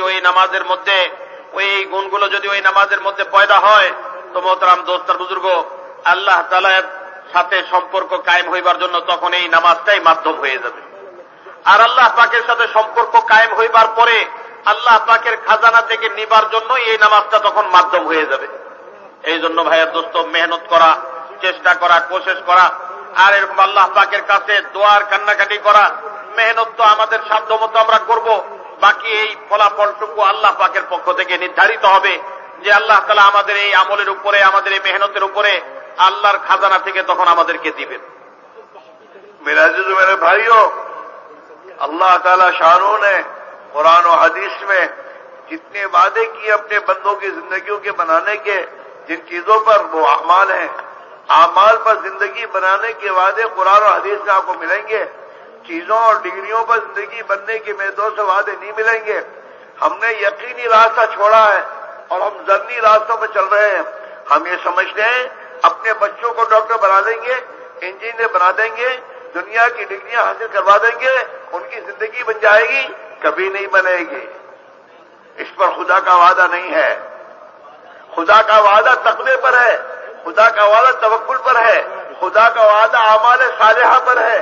कुरान पाक में आपको ये तमाम वादे मिलेंगे। अल्लाह के वादे हक हैं, सच हैं। हम ये नहीं कह रहे डॉक्टर मत बनाओ, ये मत बनाओ। हम ये कहते हैं दुनिया की डिग्रियां हासिल करने से पहले इन्हें मुत्तकी बनाओ, इन्हें ईमान वाले बनाओ, इन्हें अल्लाह वाले पहले बनाओ। ये पहले अल्लाह वाले बने, ये पहले नबी वाले बने, फिर ये सब कुछ बने, फिर इनका दुनिया के शोबों में जाना ये हिदायत के फैलने का जरिए बनेगा। इनकी जिंदगियां खुदा बनाएगा। ये दुनिया में नबी के नाइब बनकर, नबी की बात को लेकर और दावत को लेकर दुनिया में चलेंगे। खुदा इन बुनियादों पर इन्हें इज्जत देगा। ये दुनिया की कौमों के इमाम बनेंगे। आज तो ये मेरे दोस्तों मुक्तदी बने हुए हैं। कल को जब नबी की जिम्मेदारी को लेकर और अपने अंदर ईमानी सिफात को लेकर, अल्लाह की अब्दियत की जिंदगी लेकर, तकवा और तवक्कुल और मेरे तो सिफात ईमानियत के साथ जब ये अपने शौबों में चलेंगे तो मेरे दोस्तों ये दुनिया में दुनिया की कौमों के इमाम बनेंगे और दुनिया की कौमों के लिए रहबर बनेंगे और खुदा इन्हें दुनिया में इज्जत देगा। लिहाजा ये इल्म, कुरान पाक का इल्म, हदीस का इल्म, ये हमारी जिंदगियों में, हमारी औलादों में, हमारे खानदानों में इसे हमें जिंदा करने की जरूरत है। और हम मेरे दोस्तों इस इल्म की रोशनी में जिंदगी गुजारने वाले बने। और जब मेरे दोस्तों अल्लाह का ताल्लुक, अल्लाह के नबी के ताल्लुक हमारे दिल की गहराइयों में आ जाएगा तो फिर हमारी जबानों के बोल मेरे दोस्त अल्लाह की याद और जिक्र के हो जाएंगे। आज तो दिल में दुनिया उतरी हुई है, लिहाजा नमाज अभी पढ़ के निकला है, बाहर जाकर खुदा का जिक्र नहीं करता, बाहर जाकर दुनिया का जिक्र करता है। जब अल्लाह का ताल्लुक दिल की गहराई में उतरेगा, प्यारे आका सल्लल्लाहु अलैहि वसल्लम की मोहब्बत दिल की गहराई में जब उतर जाएगी तो फिर मेरे दोस्तों इसकी जबान का बोल अल्लाह और अल्लाह के रसूल की बातें होंगी। लिहाजा मेरे भाइयों, हम और आप जो हैं अपने घरों में इस इल्म की महत्व को जिंदा करें और हमें हमारे नबी ने जैसे अल्लाह का हक बताया है, अल्लाह की मखलूक के हुकूक बताए हैं, अल्लाह के मखलूक के हुकूक अदा करने के लिए हमें अपनी जिंदगी में इस बात को मेहनत करनी होगी और वो अल्लाह की मखलूक के हुकूक मालूम करने होंगे और उसके अदा करने का फिक्र अपने अंदर पैदा करना होगा। वरना और अखलाक ये हमारी जिंदगी में है नारे होंगे। जब तक अखलाक हमारी जिंदगी में नहीं आते, नबी की दावत दुनिया में नहीं चलेगी। नबी की दावत दुनिया में चलेगी अखलाक से। अखलाक हमारी जिंदगी में आएंगे ईमान और इबादत पर मेहनत करते करते। जब हम सही मेहनत करने वाले बनेंगे तो अल्लाह ताला अखलाक हमारी जिंदगी में वो सिफात हमीदा हमें अता फरमावेगा और उन अखलाक के साथ अल्लाह और कोई गरज न हो, ये दुनिया कमीना हमें नहीं चाहिए। ये दुनिया कमीना जिनको है उनको दे दो, हमें तो अल्लाह चाहिए। हमें तो अल्लाह की रज़ा चाहिए, हमें तो अल्लाह का दीन दुनिया में जिंदा हो, चाहे हमारी जिंदगी पूरी हो जाए। हमारी मकसद जिंदगी ये होगी और इस बुनियाद पर हम दुनिया में मेहनत करेंगे और अल्लाह ताला शानों से दुआ मांगेंगे तो अल्लाह ताला शानों हमारी मेहनतों को कबूल फरमाकर खुदा हमें भी अपनी अपनी जिंदगी वादा फरमाकर हमें अपना बना लेगा और दुनिया में हक जिंदा हो जाएगा और हक के जिंदा होने का जरिया करार दिए जाएंगे और आखिरत में अल्लाह ताला शानों हमें अपने नबी की निवाउल हम्द में हमें नबी के साथ हमें हमारा हज फरमावेगा। তো মোহতারাম দোস্তার বুজুর্গ বলতেছেন এই কথা যে দুনিয়ার ডিগ্রি, দুনিয়ার জিনিস, দুনিয়ার চিজ আর আসবাবের দ্বারা যে এরকম ভাবে আমাদের প্রয়োজন পুরা হবে, আমাদের সমস্ত চাহিদা মিটে যাবে, এরকম কোন ওয়াদা কোরআন এবং হাদিসের মধ্যে আপনাদের মিলবে না। কোরআন এবং হাদিসের কোন জায়গার মধ্যে এটা মিলবে না যে দুনিয়াবি যে সমস্ত চিজ আর আসবাব একজন মানুষের মালিকানাধীনে থাকে অথবা হইতে পারে, এই সমস্ত চিজ আর আসবাবের দ্বারা তার যে কোনো প্রয়োজন পুরা হয়ে যাবে। বলেন যে এরকম কোন ওয়াদা কোরআন আর হাদিসে নাই। বলেন যে কোরআন এবং হাদিসের মধ্যে যে ওয়াদাটা আছে সেটা হইল আল্লাহ পাকের হুকুমের পিছনে যতগুলো হুকুম আছে ততগুলো ওয়াদা, ততোধিক ওয়াদা। এবং এই হুকুমগুলোর পিছনে মোহতারাম দোস্তার বুজুর্গ আল্লাহ পাক ওয়াদা করছেন, এর মধ্যে কিছু গুণাবলীও আছে যেগুলো মনে করেন যে তাকওয়ার পিছনে আল্লাহ পাকের ওয়াদা আছে, তাওয়াক্কুলের পিছনে আল্লাহ পাকের ওয়াদা আছে, আল্লাহর ভয়, আল্লাহর উপরে ভরসা। আর বলেন যে এরকম ভাবে আল্লাহর হুকুম পুরা করার পিছনে আল্লাহ পাকের ওয়াদা আছে।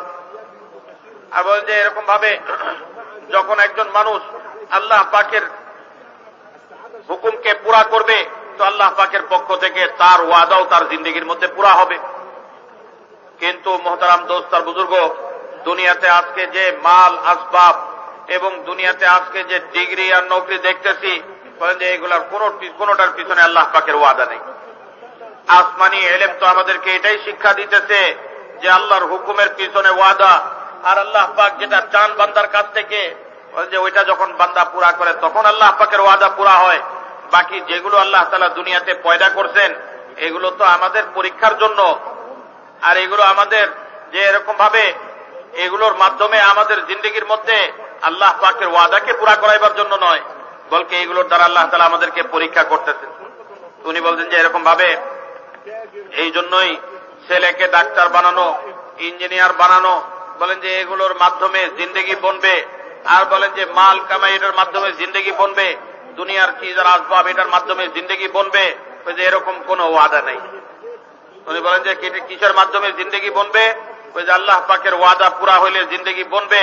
যখন আমার জিন্দেগির মধ্যে আল্লাহর ওয়াদা পুরা হবে তখন আমার জিন্দেগি বনবে, আর আল্লাহর ওয়াদা আমার জিন্দেগির মধ্যে ওই সময় পুরা হবে যখন আমি আমার জিন্দেগির মধ্যে আল্লাহ পাকের হুকুমকে পুরা করব।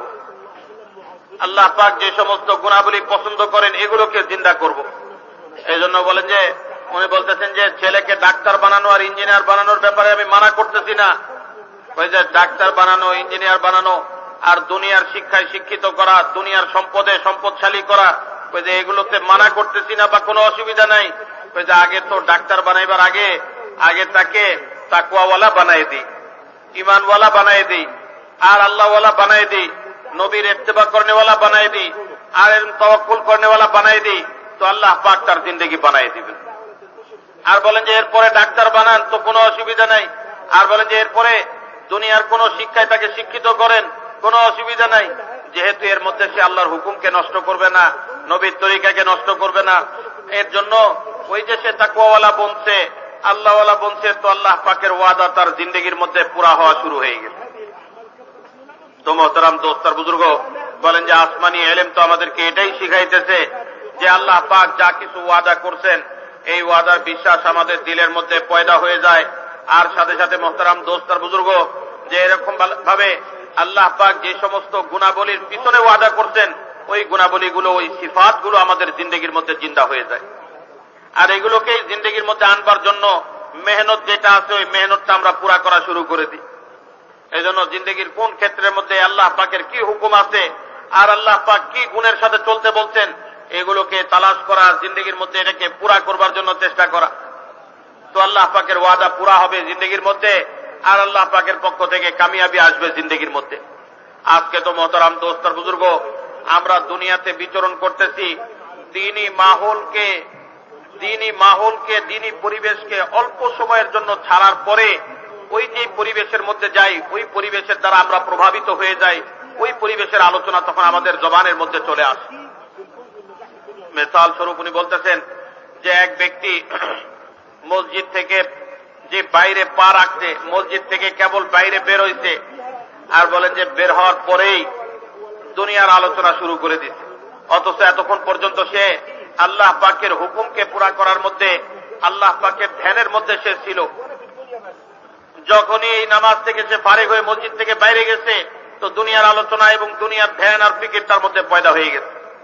কিন্তু বলেন যে না, দ্বীনের হুকুমকে পুরা করবার পরে আমাদের দিলের মধ্যে তো এইটার এরকম প্রভাব পড়তে হবে যে দুনিয়াবি পরিবেশের মধ্যে যাওয়ার পরেও আল্লাহর ইয়াদ আর আল্লাহর স্মরণ আমাদের দিলের ভিতরে যেন বাকি থাকে, আল্লাহর ধ্যান যেন আমাদের দিলের মধ্যে বাকি থাকে।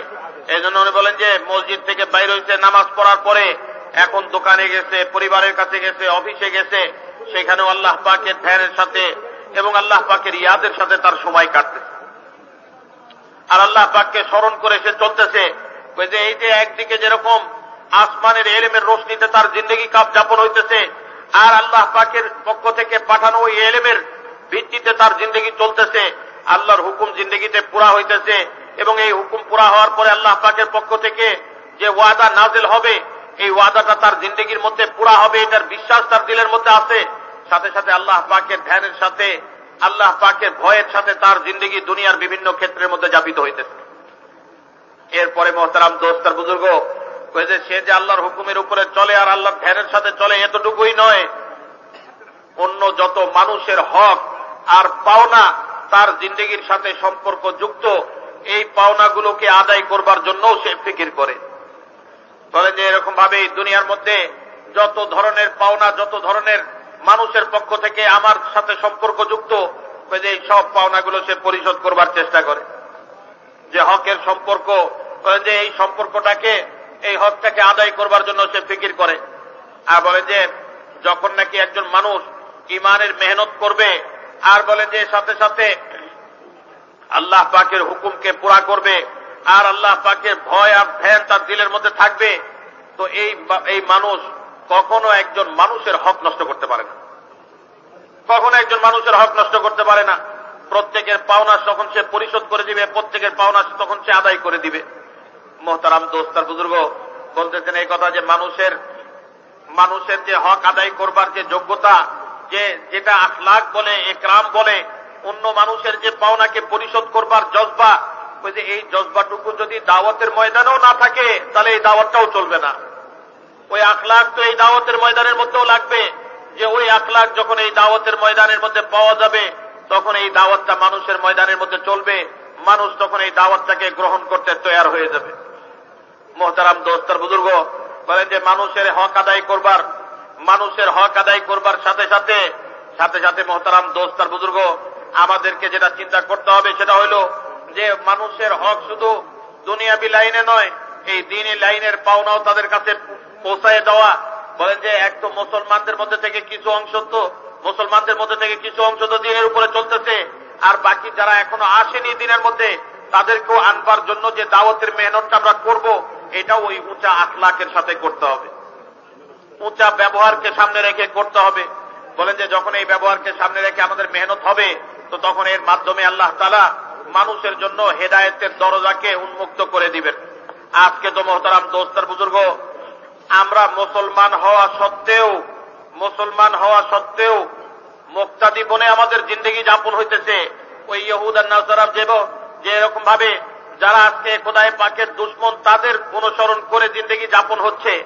আজকে মোহতারাম দোস্ত আর বুজুর্গ, এই উম্মত তো ইমাম ছিল, যে এরকম ভাবে তাদের জিন্দগি অন্যের জিন্দগির জন্য নমুনা ছিল। আজকে মোহতারাম দোস্ত আর বুজুর্গ, ওই যে নমুনাটা নাই, যে আজকে যে তারা অন্যের অনুসরণের পিছনে পড়ছে, এর মূল কারণই হইল যে ওই আখলাকের সাথে এই দাওয়াতটা মানুষের ময়দানের মধ্যে হইতেছে না, যার কারণে আজকে মোহতারাম দোস্ত আর বুজুর্গ, মুসলমানও যে আজকে আল্লাহ পাকের হুকুমের উপরে উঠতে পারতেছে না, নিজেও আল্লাহ পাকের হুকুমকে সামনে রেখে চলতে পারতেছে না। আর মোহতারাম দোস্ত আর বুজুর্গ, যে এরকম ভাবে আল্লাহ পাককে সন্তুষ্ট করবার জজবা ছাড়া, আল্লাহ পাককে সন্তুষ্ট করবার জজবা ছাড়া অন্য কোন জজবা দিলের মধ্যে থাকবে না, অন্য কোন গরজ আর দিলের মধ্যে থাকবে না, একমাত্র আল্লাহ পাককে রাজি করবার জজবা। আর বলেন যে যখন একজন মানুষ তার নিয়তকে ঠিক করে নেয়, আল্লাহ পাককে রাজি করবার নিয়ত করে নেয়, তখন এর মাধ্যমে আল্লাহ তাআলা তার উপরে সন্তুষ্ট হয়ে যান আর তাকে সহি আমলটা করবার জন্য তৌফিক দিয়ে দেন। এই জন্য অন্য কোন গরজ না আমলের মধ্যে, না মেহনতের মধ্যে, না এরকম ভাবে দাওয়াতের মধ্যে অন্য কোন গরজ রাখবো না, যে আল্লাহ পাকের রেজামন্দি, আল্লাহ পাকের সন্তুষ্টিকে অর্জন করবার নিয়ত ছাড়া। আর বলেন যে যখন নাকি এই সন্তুষ্টিকে অর্জন করে উম্মতের উপরে মেহনত হবে, আর বলেন যে মানুষের দুয়ারে দুয়ারে যাওয়া হবে আর মেহনতকে পুরা করা হবে, তখন আল্লাহ তাআলা আমাদেরকে পুরা উম্মতের জন্য যে এরকম ভাবে রাহবার হিসাবে, পথ প্রদর্শক হিসাবে, দিক নির্দেশনা দানকারী হিসাবে আল্লাহ তাআলা গ্রহণ করবেন। আর বলেন যে অন্যের অনুসরণ করে, যারা আল্লাহ পাকের অনুসরণ করে না তাদের অনুসরণ করে তখন আমাদেরকে চলতে হবে না। এই জন্য আগ্রাস থেকে নিজেকে বাঁচায় খালিস আল্লাহ পাকের জন্য সব কাজ করার উপরে নিজেকে তৈরি করতে হবে। इसलिए मेरे भाई मेरे अजीजों, ये दीन की अजीम मेहनत जो अल्लाह के भाई नबी अलैहिस्सलाम ने हर फर्ज उम्मत के जिम्मे की थी, आज हम और आप इसमें गफलत बरत रहे हैं। जिस मेहनत के छूटने की पायदाश बिना पर मेरे भाइयों हमारी जिंदगी से दीन निकला, हमारे घरों से दीन निकला और हमारी औलादें और हमारे खानदान दीन से हटकर जिंदगी गुजारने वाले बन गए और दुनिया में दीन का फैलना बंद हो गया। दुनिया की कौमों को जो हिदायत मिलने का रास्ता था, आज हमने अमूमी तौर पर दावत की महनत छोड़कर इसे मेरे दोस्तों बहुत बड़ा अपना और पूरी इंसानियत का नुकसान किया है। इस पर तो हम अल्लाह से तौबा करें, माफी मांगे अपने लिए, पूरी उम्मत के लिए। हाँ, पूरी उम्मत के लिए माफी मांगे। अल्लाह, तेरे नबी अलैहिस्सलाम ने जो जिम्मेदारी हम पर रखी थी, हमने उसमें बड़ी कोताही की है, हमें माफ फरमा दे, पूरी उम्मत को माफ फरमा दे। और आइंदा के लिए इस बात को तय करें कि इंशाअल्लाह अब जो जिंदगी के अय्याम बाकी हैं और जो जिंदगी अल्लाह ने दे रखी है, उसे नबी वाले मकसद को जिंदगी का मकसद बनाकर अल्लाह का दीन दुनिया में जिंदा हो और दीन मेरी और मेरे खानदानों में और उम्मत में दीन जिंदा हो जाए और दुनिया की कौमों के लिए हिदायत के दरवाजे खुल जाएं। इसके लिए हमें खत्म नबूवत वाली इस अजीम मेहनत को अपनी जिंदगी का मकसद बनाकर जान माल की कुर्बानी के साथ अल्लाह की राह में अपने आप को ठकाना होगा और अपनी कुर्बानी देनी होगी जैसे सहाबा ने कुर्बानियां दी हैं। सहाबा ने अल्लाह के दीन के खातिर हर लाइन की कुर्बानी दी है। हुजूर पाक अलैहिस्सलाम ने जिंदगी भर कुर्बानी दी है। आपने जिंदगी भर 2 वक्त खाना पेट भर के नहीं खाया, 2 वक्त खाना आपने नहीं खाया। आपने घर में 2-2 महीनों तक चूल्हा नहीं जला और आपने इसको बर्दाश्त किया है।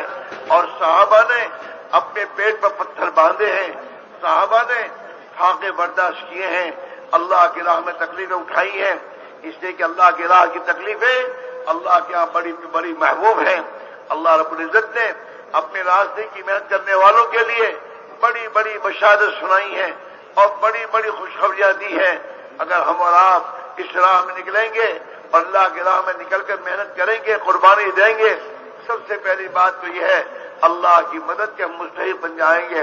या अय्युहल्लज़ीना आमनू इन तंसुरुल्लाह यंसुरकुम व युसब्बित अक़दामकुम।